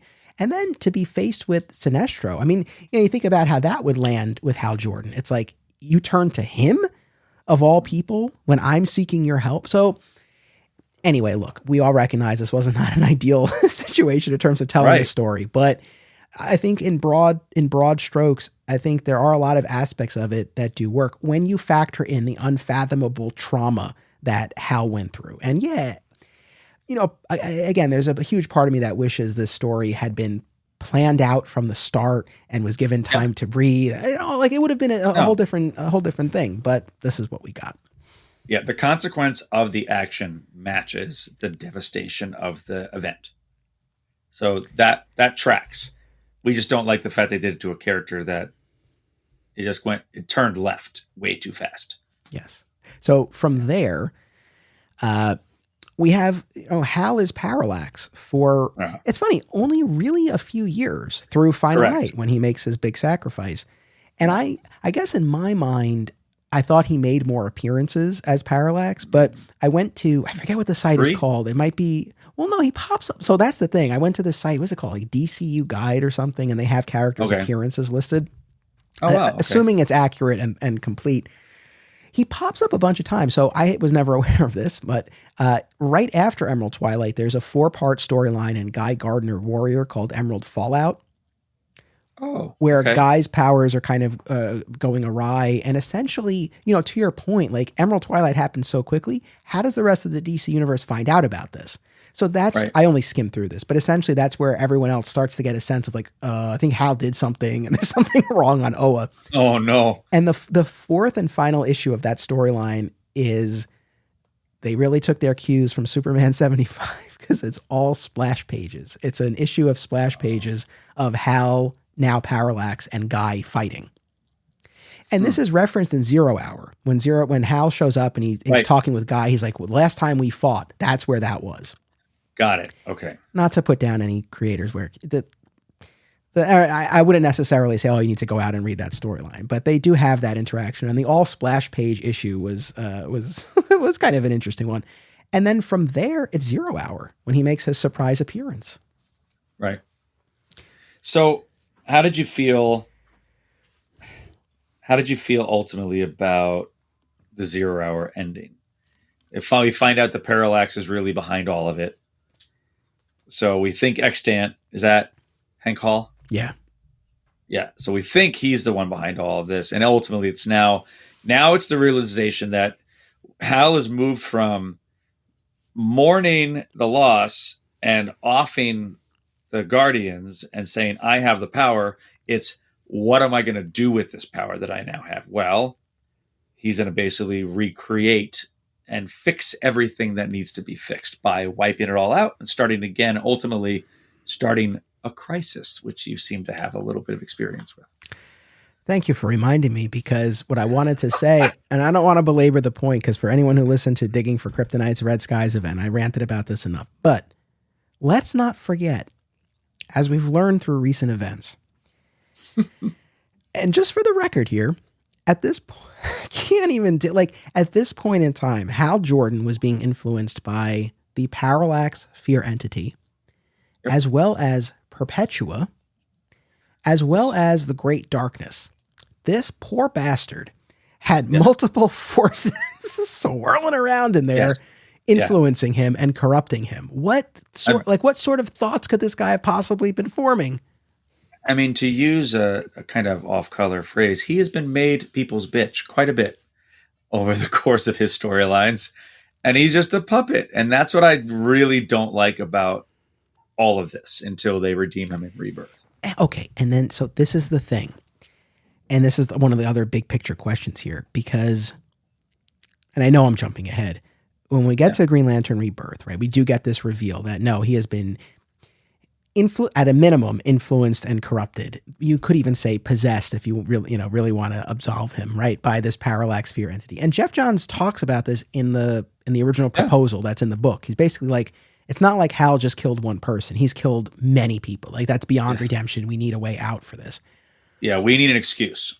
Right. But so then we get the retcon of Parallax. Then years later, we get the retcon of Perpetua. And then we get the retcon of the Great Darkness. And so I don't know what the answer is. And I don't really know how I feel, because part of me is like, for better or worse, in the original stories, Hal was doing these things for the reasons he was doing them, misguided or not, whatever, well-intentioned, but misguided. Yeah. And there's something appealing to at least him having the agency in those stories. And it's like, now when we kind of pile up these retcons, it just, I think it not only muddies the waters of what you actually believe, but I think it cheapens it. Like, I think, okay, if we're going to go this route, we're going to triple down on making Hal a villain and making him have a psychotic break and doing all these things. Like, let him do it. Like, don't cheapen it by saying, oh, he didn't really know what he was doing because he was a puppet of this. And then in different ways, have him being a puppet. It cheapens the character. Like, I'd be so upset if they did something like that to Superman. Yeah. No, no, absolutely. I mean, that's the thing. It's like, it's tough enough what they do initially, then the attempts to remedy it. Although, look, all that being said, and we'll get to Rebirth more specifically in a little bit, I think Rebirth does a lot and does a lot well. And I'm very happy with what they ultimately did, but we'll get to that. But with Hal and Zero Hour, having recently gone back and reread it, there's not, look, it's a fun event. We have a lot of nostalgia for it. Some of the tie-ins were cool. The Zero month that came after was really cool. The story itself, not so great. There's not a lot there until Hal shows up. I feel like that's the point where it's like, okay, this is now getting a little interesting. And I mean, just remind me, were you reading this as it was coming out, you were surprised at Hal? Because like I didn't have that experience. I read Zero Hour in the trade that had Hal on the cover, so there was no surprise for me. I read it as it came out, and I thought that was cool. Like I was like, oh, like and that tracked, like that explanation of no, Hal is the puppet master because he wants to basically create a crisis event and reboot things. I thought that was cool. Like I thought that was like, oh, okay, if we went this route, this is the natural progression of things. Hal wants to be a hero again. He can't be a hero again, but he's now an anti-hero. He's going to do anything he can to try to still do the right thing, but he can't, and he doesn't understand that yet. So it tracked, but I don't love the retconning. Yeah, I mean, again, I really like that last issue, and his face off with the heroes, Ollie ultimately drawing on him and shooting him with the arrow, like that's. And look, I know Hal Jordan fans will disagree with this. I totally get that, but I guess what I also keep coming back to is where is Hal Jordan's greater value? And look, even let's put aside the larger core, because you could have brought back the core and not brought back Hal, right? So just in the context of Hal Jordan in and of himself, it's like there's something so compelling about the heel turn that he makes, becoming this villain, ultimately starting from a good place, and again wanting to quote unquote fix it. You know what this reminded me of, kind of what Jeff Johns did with Hunter Zolomon, Zoom, in the Flash run, where like I always thought this was fascinating, this idea that he wants to put Wally through tragedy to make him a better hero, right? Like it's so twisted and it's messed up, but this idea that like, oh, I'm trying to help you, I'm putting you through this so you'll be stronger and you'll be a better hero. It's such an interesting take. And so like kind of similarly here, where it's like, I'm trying to fix things, I'm trying to help you guys. And they've got this history, all this water under the bridge. I mean, I don't know. I there's a big part of me that's like that. There's a lot of value in that kind of villain. Well, and I've been using the term psychotic a number of times. That's a psychopath. Like they are disjunct from reality. Like that is their reality. They see truth in that. It is psychotic. It is not ethical or tracks with anything that's real. But in the story they're telling themselves, that's what they mean to do. That's their intention. They have good intentions. The rest of the planet, it's psychotic.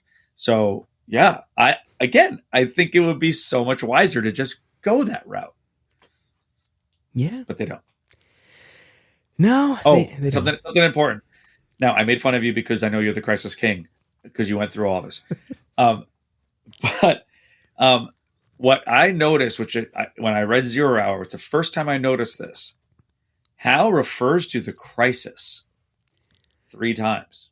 Now, what threw me off was I didn't think that the heroes would be aware that the crisis existed.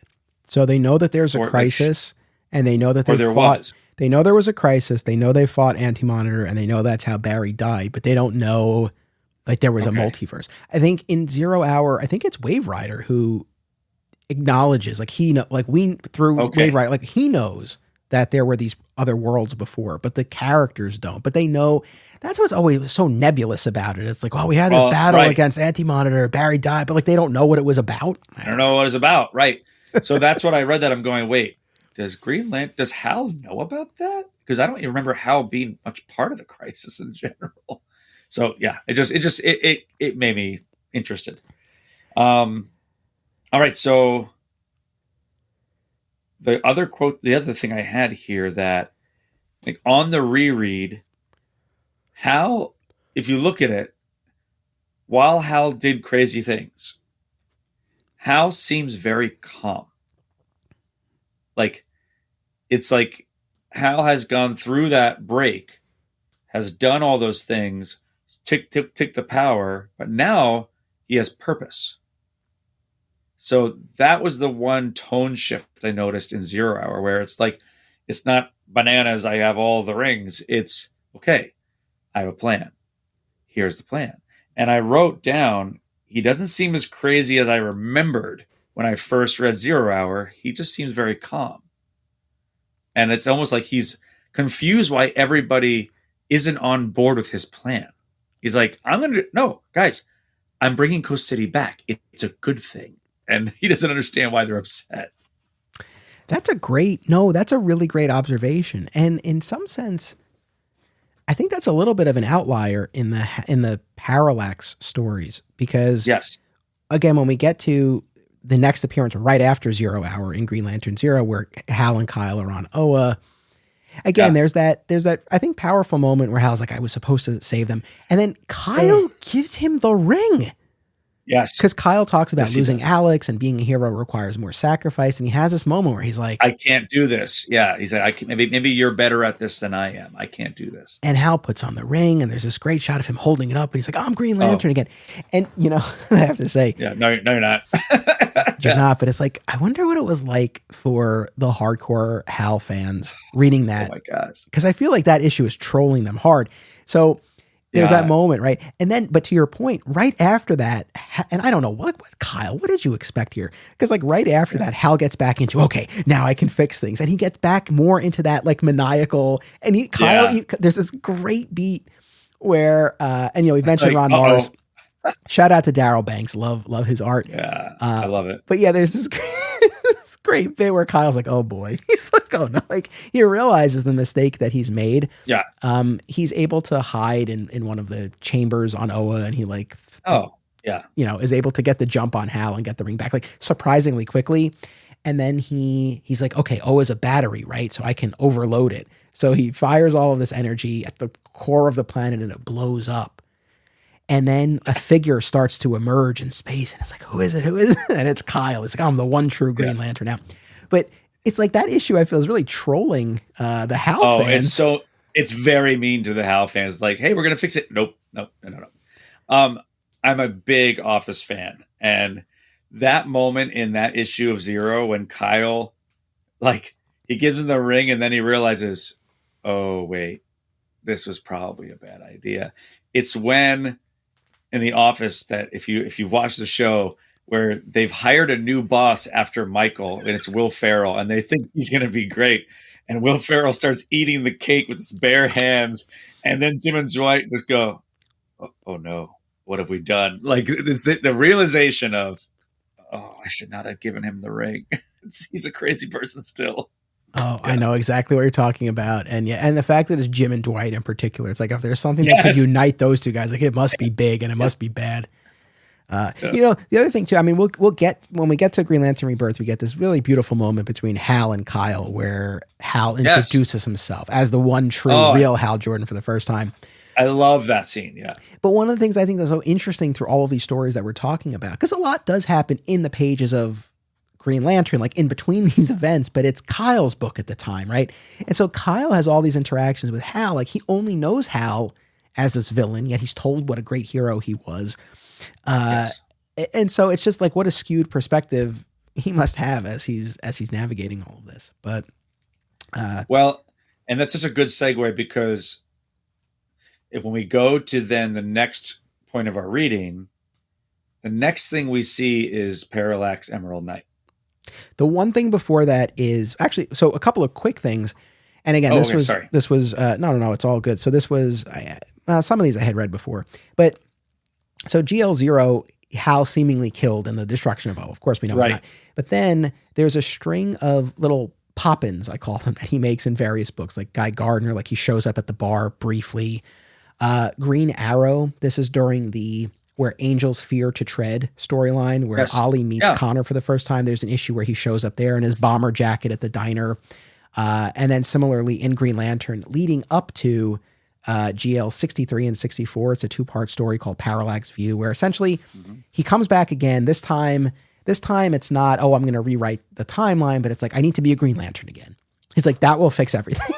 He's like, so he wants his ring back, and he fights Kyle, and Ganthet assembles essentially the remaining original members of the Justice League or their successors, basically who Hal served with on the Justice League the first time around, to fight him. And then essentially though, Hal gets the jump on all of them and takes the ring from Kyle, but he actually has this like a moment of realization or clarity where he realizes like, this isn't right. Like he's had to pummel his former allies in order to get the ring back. And he voluntarily relinquishes the ring back to Kyle and is like, okay, here, like I'm not like I realize I can't be Green Lantern anymore.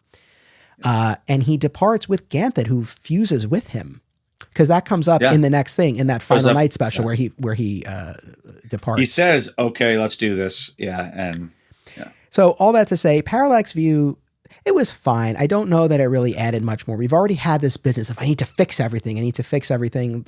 This little segue or the little detour of like, oh, I need to be a Green Lantern again. It doesn't really have anything new to say, I felt, but right. But he pops up again there, and then final night.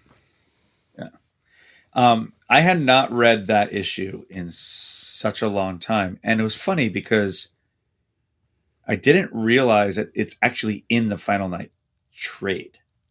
Because I was excited to find it, but then I was like, oh, it's in the trade. I didn't realize that. I actually think this is one of the best parts of the reading assignment. Like for me, it was one of my favorite issues for so many reasons. But the quote that I wrote best quote so far. So basically, Parallax is hunting Cyborg Superman. He's been hunting him because that was never resolved. He finally catches him at the source wall. So he's looking for justice. But the best quote is, he says, I don't blame this insane creature for what happened to me. He'll answer for Coast City, but my own transformation from what I want to watch to what I am now, that I lay at the feet of the Guardians. So he's owning, like, I want justice for this guy because he is the reason Coast City's dead. Well, everything I've done is my own fault. And he's owning that now. So like you're seeing like the steps towards not redemption, but towards remorse. So it's not crazed. It's past the plan. It's now remorse. Yeah. It's funny. So I know we've talked about Final Night on Digging for Kryptonite, but that was really the first of these DC events, these weekly events that I read in real time, because 0 Hour I missed the boat on, but Final Night I read as it was coming out, but I didn't even know about that Parallax special until years later. And it was a real treat to finally read it. I mean, the main miniseries works well enough, I guess. It depends what perspective you're reading it from. Certainly if you are reading it from, like we are, Hal Jordan perspective, you need that. That's essential connective tissue to show what he goes through before he shows up in Final Night 4 and sacrifices himself to absorb the Sun Eater and replenish the sun. But at the same time, I mean, I have to say, I guess this is a testament to the creators of Final Night and to the character of Hal Jordan, that even, like, it's kind of crazy, even as a kid, without that Parallax special and with such little knowledge of Hal Jordan. I mean, I should have said this at the top, but like I met Hal Jordan during Funeral for a Friend when he showed up. And then Reign of the Supermen, like that was it. I mean, and then he was very quickly off the board after that. So having very little context for the character and even not having that Parallax special, when you get to the point where he shows up in the sun and he intercepts Ferrolad and sends him back. And he's like, because Ferrolad's like, I'm not going to be able to get the Legion ring back. And he's like, I know how important rings can be, son. And he sends him back. And everything that he goes through in those final moments where he's like, all I've ever tried to do was the right thing. First they called me a hero and then a villain, but it's still this idea of like, I've only ever tried to help, and hopefully they'll remember me in a different light. And he recites the oath. And not to harp on this, but look, Green Lantern Rebirth will establish that was a moment of the real Hal Jordan shining through, right? So they account for it, but again, there's a part of me reading this as it was coming out where it's like, oh wow, like that's really powerful. Even after everything he's done, that heroic core is still there, and he's still willing to make this ultimate sacrifice despite everything. But also it's so funny to me. But it's kind of garbage. It's garbage because isn't Parallax still with him at this point? Yeah. But that was, I guess, his heroism was strong enough in that brief moment. And see, again, that's why I don't like. I like Rebirth, but I don't like what it says. I don't like what it does, because Final Night would have been like, even though he can never be fully forgiven, he could be redeemed. Those are two different things. That's true. And then there's a really nice aftermath issue in Green Lantern where they have a memorial for Hal, and yes, people speak, that was a good. So like That's the thing. I just feel like there's a valid, it's a valid take on the character to say like, no, he went through these things and all that. And we still haven't gotten to the Spectre part yet, which is a key component in all of this. But I'm with you. I think that Parallax special of Final Night was really cool. And we're essentially, it's that great opening sequence with Cyborg. But then what I really love is, Kyle makes this plea, like, you got to help us. And Hal's like, I'll think about it. And what you come to see pretty quickly is like, Hal doesn't, like, he realizes if he does this, he's probably not coming back from it. Right. And he has these visitations with the key people. That's what I love about this issue. I love that he just goes, boop, and he snaps Kyle away and he goes, I have things to do. Snap, boop, and Kyle's gone. And that's when he shows up back in Final Night. But it's a wonderful life kind of like visiting all, like saying the things he needs to say or doing the things he needs to do. Standing in front of Ollie's grave. Like, again, like it's a good issue. And I don't think you can read Final Night without this issue, to be perfectly honest. I think if Hal shows up, it's very weird that he shows up without this. But it's such a great issue to read.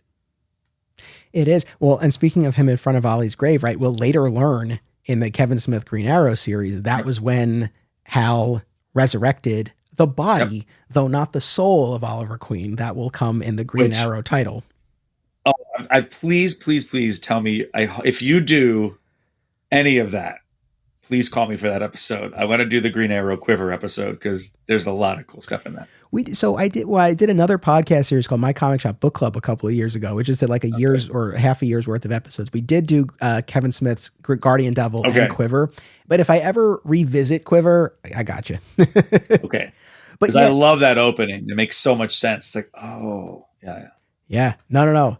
I know whenever something happens, it always starts small, so small that its origins almost always go unnoticed. Almost. I always remember that from Green Arrow. But anyway, so that's a cool little bit of business where we'll learn later that that's when he brought Ollie back from the dead. But he restores John Stewart's ability to walk. He has a conversation with Guy Gardner. He has a moment with Carol Ferris. Tom, right, who was ever loyal to him, even when he probably shouldn't have been. And he's writing a book about Hal.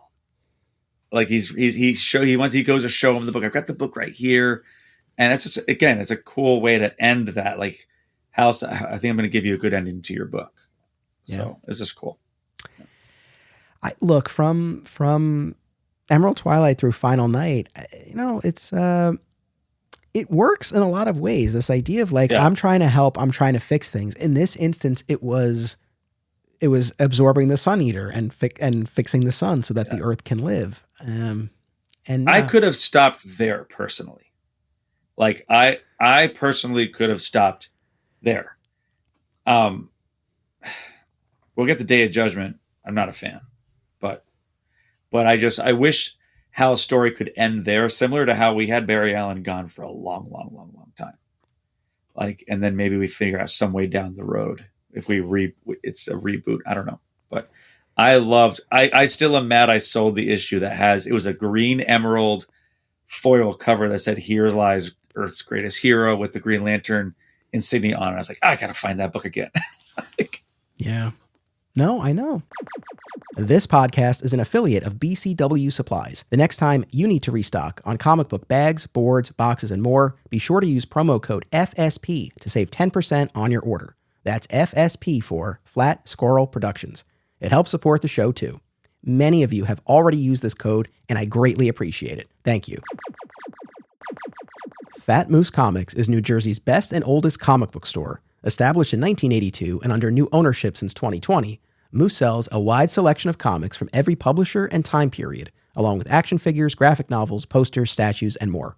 If you're looking for something and they don't have it, they can probably get it for you. They know a guy. Visit Fat Moose in Whippany the next time you're in the Garden State, and be sure to reach out via the Fat Moose Comics Facebook page. But that's not where it ended, because just a few years later we get Day of Judgment, and we have the Spectre hostless because Jim Corrigan has moved on and is wreaking havoc, and power has been usurped by evil forces. Asmodel, I forget what pronunciation I landed on the last time we talked about this, but this evil angel who's taken his powers, and Neron is mixed up in this. I didn't reread the entire thing, but I read just the Hal Jordan parts when he shows up in Purgatory when they're looking for a new soul to inhabit the character. I read it. I read it on the iPad. I've never scrolled so fast through anything. I was like, la, la, la, la, there's Hal. Okay. La, la, la, la. I kept going further and further through it. You know, it's funny. I liked Day of Judgment back in the day, but it's been a while since I've reread the full thing. I don't know how much enjoyment I would get out of it now, per se. I think I'm with you because you see Zoriel show up in there. I was really vested in that JLA run. And I loved that JLA run. And Zoriel was in there. And I was like, ooh, I had the action figure. I loved that character. Ooh, there's Day of Judgment. Let me try it. And then it was a pleasant surprise when I read it the first time. I was like, oh, Hal Jordan, what's going on? But now I'm like, yeah. Let me just see where Hal is. DC just solicited the first volume in a new series of JLA trades that's going to include all of the one-shots and miniseries, including the Zoriel one, in their publication order. So I like that. Nice. That's cool. I dig that. Always been a fan of the character. So again, it's during the story where Hal bonds with the Spectre, becomes the Spectre's new host. There's an issue of Green Lantern, number 119, where he encounters Kyle for the first time. There's this business initially, and I don't know offhand if the writers just dropped this or if there's an in-story explanation, but initially no one remembers that Hal is the Spectre. Like anytime they have an interaction with him, they forget after that Hal is the Spectre. Yes. Yeah. But so anyway, we have Day of Judgment. We have a couple of appearances. There's an issue of JLA right before Morrison's final arc where he pops up there. And then he gets his own ongoing series as the Spectre, which runs for 27 issues and is written by J.M. DeMatteis. So, just an hour past, just past the hour mark here in our Hal Jordan discussion, we've arrived at this juncture where he becomes the host for the Spectre. What is your take on this leg of his journey? Well, it's interesting. So I hadn't read it for a while. I did like when they arrived to, I guess it's Purgatory. I think that's where they eventually arrive. And there's multiple heroes that kind of went off the deep end a little bit in all there. I think it's Rick Flag, Vigilante, and then ultimately you see this silhouette and it's Hal Jordan. And they're like, whoa, Hal. And he clearly, I want to help any way I can because he's there. So he wants to help. He returns to the heroes. There's some really my take on it is this was a way to get Hal out of Purgatory, or it's kind of interesting. It's kind of like creative Purgatory, so to speak, too. He's kind of stuck. So even when he comes back, Batman's still up his butt. You know, he comes back, he calls him an impetuous fool because he goes right after and he gets turned to glass. And I kind of laughed. My notes were then blah, blah, blah. Hal becomes Spectre. That's what I wrote in my notes. I like that it's a vessel to bring Hal back. I've never been a huge Spectre fan. I've never fully understood the character, but I'm happy that was a way to somehow bring Hal back. Yeah. Apparently this was born out of a suggestion made by a fan in Letters Page column. Where someone wrote in and was like, "Oh, we should have Hal be the Spectre," because in the first Letters page of that Spectre series, in the editor is explaining that. So interesting. That's kind of neat. So this is an interesting thing. Like yourself, I've never been a Spectre guy. I know there was a very well regarded 90s series of the Spectre that I've never read. It's always been on my list. Maybe I'll get to it eventually. Most of my experience with the character has been through the pages of JSA. I got a little more intrigued when, Crispus Allen from Gotham Central ended up becoming the host because I was a fan of that character. All that to say, I've never been that invested in the Spectre, which is part of the reason why I think fusing him with Hal Jordan is kind of clever, because that's a way to maybe get someone like myself, who wouldn't otherwise read Spectre, read it because of Hal. And I think in Day of Judgment, you see the most remorse that we've seen from Hal, where it's no longer, I'm trying to fix everything. Leave me. It's like, I know what I've done. And even when the Spectre is making the various contenders make their case for why they deserve to be the Spectre, he's like, I don't deserve to be the Spectre. And that humility, right, allows him to be the one. So again, it was different now in retrospect. And now through the retcon of Green Lantern Rebirth, we know the Spectre chose Hal because he recognized the fear entity that had leached onto his soul and was going to take the opportunity to try to burn it out of him. But in the context of that story, I think it's just kind of this cool bit of like, no, he's had this journey. He's been humbled. He's been in purgatory. Yeah. You put it perfectly. I think creative purgatory is a great way to look at it. And now he has this shot. So we love J.M. DeMatteis, the writer who wrote that 27-issue Spectre series. I don't know a single fan. In all the people I've spoken to, and not that this necessarily comes up in conversation, but I don't know a single person who has read that Spectre series. Yeah. Have you? Nope. Which maybe is and I love Hal Jordan too. Like, big fan of Hal Jordan, and that still didn't make me want to read it. So this is I will say, I was telling you this off mic. I am going to do an episode of Beyond Metropolis down the line on that Spectre series because it's been on my list forever. So we will hit that. I read the first issue just to get a feel for it. And it really leans into this whole cosmic spirituality angle. Okay. And Abin Sur is kind of his spirit guide. He's been trapped in hell because of everything that Hal did. And because the way time works in the afterlife, Jeremy Bearimy, for any Good Place fans out there, the way time works in the afterlife, he's essentially, paying for the sins that Hal committed. Now, I have in the back of my head, I feel like there was later some twist with Abin Sur, like it might not have actually been him, but I don't remember. But that's the setup in the first issue. But it's I don't want to say, I don't know if trippy is the right word, but it's definitely not your standard superhero fare. And at the time, I remember buying the first maybe 6 issues or so, and then I lost interest and I dropped it. Years later, I bought the entire series on eBay, never read it, and sold it. Now, and by the way, it's not available digitally. It's not collected. Well, and that was a curiosity, is that's not always the case, but it is a telling argument sometimes when you can't even find it in a trade or collected anything. Yeah. All the nostalgia. So as far as how I read the first issue, I had to resort to the means that we have to resort to when it comes to this. It is, to me, it's a shame. It's like, put out a trade, put it out digitally. It's part of Hal's, but you know what, actually, as I'm saying it, it's like, would people buy this? People didn't buy it the first time around. And my point is this. In my gut feeling is that there's potential in a Hal Jordan Spectre pairing, right? It brings the hero, it brings him back, and it brings him back into heroic territory while still being mindful of the dark turn he took, right? And he's atoning for it, and he's in this new realm. And it takes a concept like the Spectre that fans like you and I maybe wouldn't necessarily gravitate towards, and it merges it with a really familiar superhero face. On paper, it works. Right. But the book, as to my best of my knowledge, really didn't sell, right? And we got Green Lantern Rebirth. But I don't know, and this is a long-winded way of saying, is it because the concept just wasn't appealing to people, or was it that the take in that book, in that title, didn't work? Maybe. Like, I wonder, is there a version of a Hal Jordan Spectre series that would have really grabbed people and would have kept him in that capacity longer? And I think there was. I don't know what it was, but I think there was.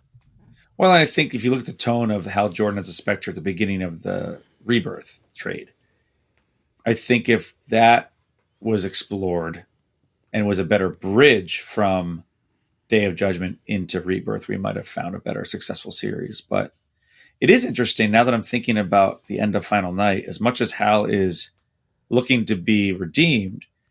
Do you remember when he says to Batman, "I haven't changed"? Yeah. Like, he knows exactly what he did.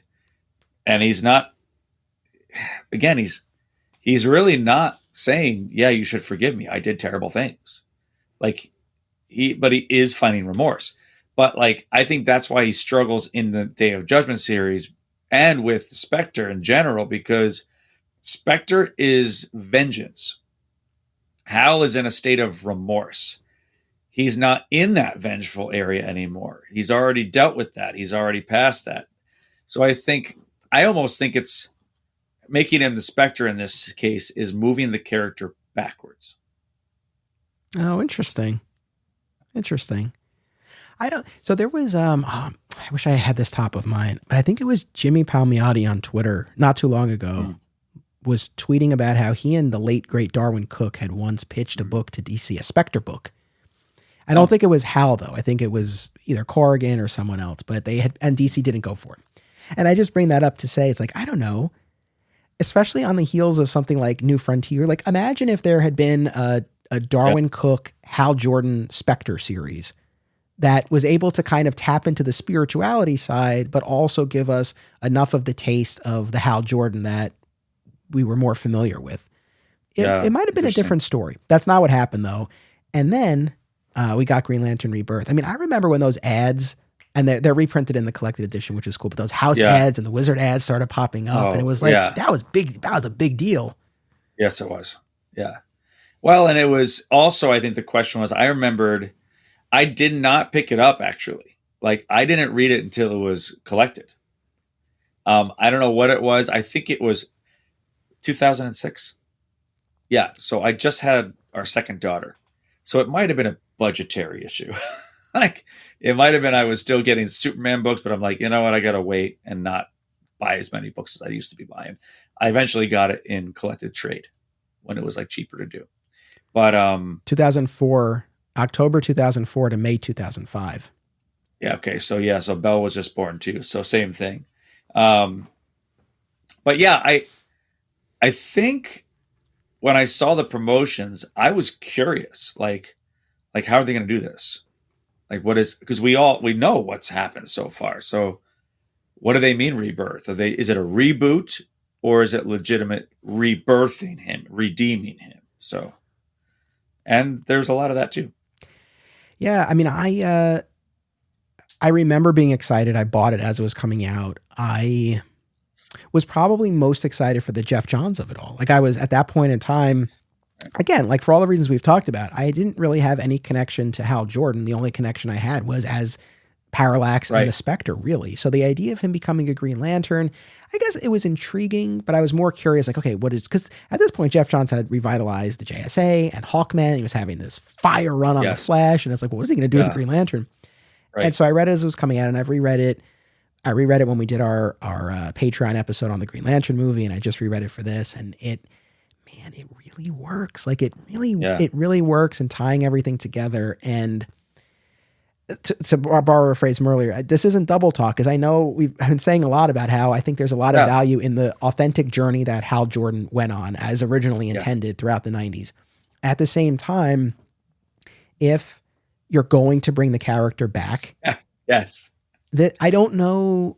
Yeah. And I can be a little hard on Jeff Johns sometimes. I don't always know why, but anyway, but I think he did this in the best way possible, because what else? And Brad Meltzer wrote the introduction to the collected edition, and he talks about this. It's like it could have been that he was just replaced by a clone. It could have been you just like completely ignored it. You like any number of things, but he actually accounted for everything that had happened, just colored differently with the knowledge that Parallax was not a name that he took. It was the living embodiment of fear that had influenced him through his ring for a period before Emerald Twilight, a parasite, and that eventually bonded to his soul when he destroyed the central battery, and all orchestrated by Sinestro. So even tying in, Hal's iconic adversary. And it wasn't just that Hal was brought back. It was the core and the mythology. And when you see what Johns would go on to do with that run, and for my money, it went a little too far, but still, like he built it out so much. It did. I was excited because I recently finally finished the trade collection of the entire Jeff Johns Green Lantern run. That's on my list, like for an upcoming break or summer or something. It's like, I'm just going to go through and tear through all that. Sinestro Corps War is one of the best, like balls out kind of like awesome war fighting kind of books. And it's very intriguing, the characters that he introduced that are now we know as actively part of the Green Lantern mythos. You said something that's interesting. Like it's not double talk. I love Green Lantern Rebirth. I don't, like I just said earlier, I could have stopped with Final Night and called it there. But if we were going to do something, that's the way you do it. I don't have to like it. It's just done well. Like it's one of those, oh man, I wish I would have thought of something like that. Like it was, it's a really good way. It's not cheesy. It's not, it actually makes sense. It's like you create something that is there. It's like when you watch Knives Out. Okay. When you watch Knives Out until the very, very end of the movie, you don't know what you don't know. And then they go, but you missed this. And then they show you like, oh, that could have, of course, that makes more sense. We didn't see that side. That's the parallax view. Oh, God. Let's get it. There you go. Like, that's the thing so I've been using the term retcon, and I mean, it is, right? It is going back to these prior stories and coloring them differently and revealing, oh, this is what was going on. But at the same time, I feel like most often when we get a retcon, and of course, I'm hard pressed off the top of my head to think of something, but I feel like they're more superficial and they don't, to your point, it's like this, he really took the time to go back and really account for everything in a way that it was additive rather than just saying, oh no, this is really what was happening. It's like, it went so much deeper than that. Right. He accounted for the stories leading up to Emerald Twilight, right? With Parallax influencing him through his ring, going gray early, hitting the road to find himself. That wasn't Hal Jordan. That was Parallax influencing him, right? But with this idea of influencing, again, to the credit of Jeff Johns, it wasn't that he was just like outright possessed from the jump, right? So he was still doing these things, but there was this corrupting influence there. So he walked a very fine line. I gotta give him a lot of credit. It's not, see, like retconning rewrites or ignores. Like, that's what's frustrating for many fans when you retcon something or you reboot something. You ignore the past continuity, you ignore what's happened. So I don't think this is retconning. I think it's a perspective shift. It's like, okay, but what if? And then that becomes continuity. Yeah. And I mean, it really all tracks. And again, the fact that Sinestro was the one that was sort of in cahoots with Parallax and wasn't even actually killed, but made it look that way to really push Hal over the edge. The idea that, again, it was Hal's heroic nature shining through for that one moment in Final Night. The fact that there was more to the Spectre choosing Hal, that he recognized Parallax. And then the fact that you start Rebirth with this war among Hal and the Spectre and Parallax. And look, we said this before, and Meltzer talked about this in the introduction, it would have been super, super easy to just cast Kyle aside. I mean, unfortunately, I know they found places for him in the books, but it's one of those things, and we've seen this now multiple times, like when Barry came back, like it can be hard to find space for everybody. Yes. But still, again, it would have been easy to kill Kyle. It would have been easy to really write him out. But he's the one who brings Hal's body back from the sun. He's the one who's learned about the true nature of Parallax. And you get that moment with the two of them standing eye to eye. It's a great, like, that handshake is such a great moment. I remember, we were all talking about that at the comic shop at the time, and just this idea of like, man, what a nice touch that was. Well, and there was such a push to, here's old Hal Gray, young new Green Lantern. Now, Hal's kind of badass, young again, virile again, with like another. It's more like, it's not a old grandpa, young guy. Now it's pretty equal ground. Like, hey, I'm Hal. Oh, hi, I'm Kyle. Like, it's now evil. It's even. Yeah. And there are a lot of nice touches. I mean, Green Arrow's frustration over what Hal, whether he says this or he's thinking at this idea of like, everything was taken from Hal, like his reputation was ruined, like he was put through this hell, like he's there to help his friend. There's, Kyle gets his due when Sinestro tells Hal, I'm going to kill the alley rat. And Hal's like, you show him some respect. Like, he carried the torch when no one else could. And the thing I got, no, go ahead. I was say there's the Batman and the John of it all. There's the Batman just still like, nope, I don't care what you all say. Nope. And John just going like, what is your deal? And then finally, when John realizes, oh, I know what your deal is. You're pissed that Hal never bought into you. Batman even goes so far as to suspect that Hal pursued the power of the Spectre as a plot to gain more power. And the thing is, from Batman's perspective, after everything he's seen, I get it. Yeah. Yeah. I mean, we've only seen, even when I think Hal saves the entire planet at the end of Final Night, he can barely still admit, it's like, well, well, I guess he did a good thing. It's like, oh, dude, he just saved everybody. But it just he won't give it up. He even says at the end of Final Night, "Don't make a martyr out of a murderer." So no, all of that track. I'll say, I guess the last, and I know, look, we could have easily done an entire episode on Green Lantern Rebirth, but at the same time, that's been covered a lot. I'm glad we focused where we did, because to me, that's kind of the more interesting aspect of all of this. But I will say, I think Green Lantern Rebirth gave me two moments that I think really shaped the way I see the character of Hal Jordan. And one is when Hal is reliving the moment where he saw his father's plane go down, and he's like, when your worst fear happens in front of your eyes, there's nothing left to be afraid of, which I thought, again, just added some layers to this, where it's not like, oh, he's not just fearless. It's like he's lived his worst fear. So this led him to what he is. And then this moment, man, I got a little choked up as I was reading it when they're having the final confrontation with Parallax. Parallax is like, give up. Like, you can't beat me. And he goes, I don't know how. Yeah. And it's just like, man, like, that's the character. Well, and the reason I love that too is because, as crazy as it might sound, even when Hal was psychotic, he refused to give up. He's like, I'm going to make everything right again. I will not give up. I don't know how to stop this. I'm going to make this happen.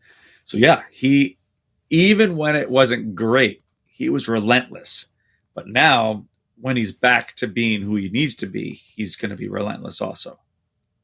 Absolutely. What else about Green Lantern Rebirth, or anything that we've talked about, did you want to touch on before we sign off here? I honestly, man, I think that was it. I just enjoyed the tone of Rebirth. I think that was, I've always liked Jeff Johns' writing. I've not liked what he's done necessarily always with TV and film. I don't think he's been given the kind of control maybe that he had with writing the books. But as far as Rebirth, I said earlier, I think he did a really good job course correcting to give Hal a true rebirth, to have him still be in continuity and find a way to make everything he did that was wrong somehow right. There was a tweet recently from Spider-Man writer Dan Slott. I know people have some strong opinions in both directions with respect to him. I've not really read enough of his work to have an opinion, but I saw this tweet and it was just interesting to me. It was in the context of Spider-Man, and I'm paraphrasing, but he said something along the lines of, like, each generation wants their characters to age with them, but each generation deserves to meet the character in their prime. That was the spirit of it. Now, this is a little different discussion, because this isn't just that, oh, Hal got older and got married and had kids. It's like, no, he became this villainous murderer, big bad of the DC universe. But I still had that in my head as I've been going through all of this Hal Jordan material, where, again, I think you and I have found something worthwhile in the villainous turn that he took, as perhaps despite how awkwardly it unfolded in certain instances, but the idea of him as this DC villain with this history with the characters, like there was something there. But then is there not something to this other argument of, and maybe why we ultimately got something like Rebirth, where, you know, he had that time and now we get to restore him to the glory that he was before and bring back all these other aspects of the mythology. And now you can have a whole new generation. Because this is the other thing that I keep thinking about. There are the generations before you and me who grew up with, I mean, some who grew up with Alan Scott, but right before us, right, who grew up with Hal Jordan, who were probably less than thrilled with the turn that happened in the 90s. Then there are people like in our age group roughly who grew up with Kyle, who probably don't mind or maybe even like Hal as Parallax. But then, and not to sound like an old man, but it's like, again, we're talking Green Lantern Rebirth almost 20 years ago. So like now you have a whole new contingent of fans whose Green Lantern is Hal Jordan, not from the 60s and 70s and 80s, from Rebirth and Jeff Johns forward. Yeah. It's interesting too. Jeff writes a few things into the book where you say, like, Hal in his prime. Not many people can say they've knocked Batman on his ass. Yeah. And I think he just unloads like one kablamo and puts him down. And I think Guy was like, you see that? one punch. And it's a great callback too to when Batman punches a guy right in the face, knocks him out. But we're seeing a strong, virile, I'm back Hal Jordan. And it's not old man Hal. It's let's go kind of Hal. So I think it was a cool way to reboot the Rebirth. Yeah, and all this talk too that Hal gives about I can finally think clearly. You know, I'm not being doubted and questioned, right, by these competing Yes. forces in his head. So there's even this element, like as he's meeting Kyle, like they've had so many interactions, but Kyle's never really met the real Hal. And kind of in a Right. similar way for me as a reader at the time, I had never really met the real Hal Jordan, right? I didn't know it at the time. But Yeah. similar sort of thing. So it just reinvigorated the character and the franchise. And like I said, I've read the entire Jeff Johns run. I had fallen way behind, but I had, just like you, had all the books on my shelf.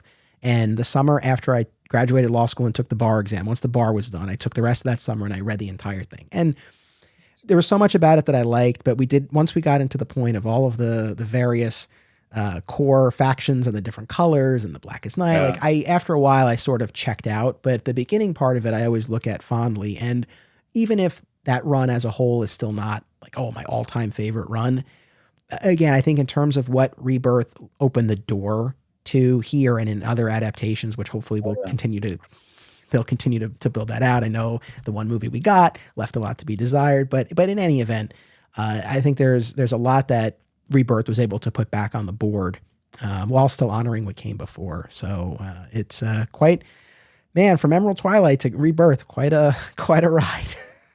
You know, and Dawn of DC has rebooted Green Lantern. The tone of that book is really strong. So if you're listening now and you love the character Green Lantern and you love Hal Jordan, Grant Morrison took him for a little bit of a turn there in that Intergalactic Lawman series. It was very, very different. A little more like almost like a crime series, a little bit. The new series really harkens back to what I think Jeff points out a lot in Rebirth, like that purity, that fearless, but also very much in tune with his friends and who he cares about. So I think it's worth checking out. Nice. That is on the list. You know, I wish I had sort of an overall thesis to make about this, Hal Jordan's journey, but ultimately I just keep coming back to some of these questions that I don't know that I've really come to an answer on, other than it's, again, I think a fascinating case study, right? In a very kind of singular instance of a character who went through what this character did, largely through events under the pen of multiple different creators, without any sort of plan or escape hatch, but rather just these other stops along the way.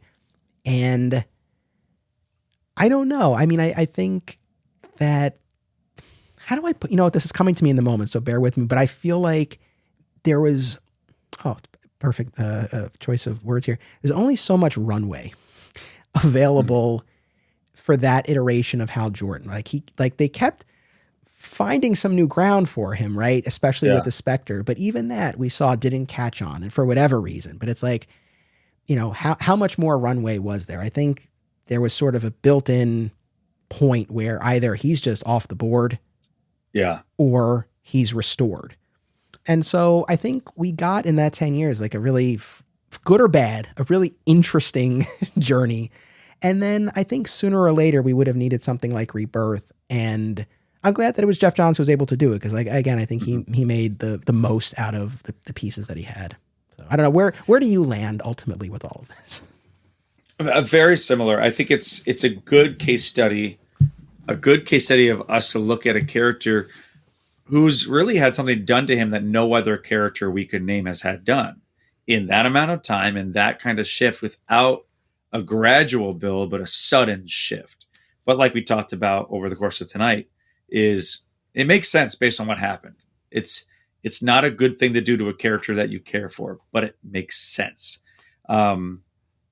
Jeff Johns does, I think, a really good job of infusing new life into not damaged necessarily characters, but maybe groups or characters that need to be revitalized in a new time frame, in a new era. And he does a really good job through the use of artists he pairs with And I think also just the way he gets to the core of who they are as a character and brings that to light instead of any other subplot. And I think he does a good job. Agreed. Well, listen, thank you for joining me for our maiden voyage here in the Supermobile to Coast City. It was great to kind of spread our wings a little bit and dive into a different DC character. So I thank you very much for joining me for this, Bernie. Yeah, man, it's always fun to talk to you. Awesome. Well, thank you to everyone for tuning in, and Beyond Metropolis will continue with all new episodes on my Patreon page every month. Until then, it's about what you do. It's about action. To hear new episodes of Beyond Metropolis every month, be sure to head on over to patreon.com/Anthony Desiato and sign up at the DC tourist level or higher. Digging for Kryptonite will be back with an all new episode next week.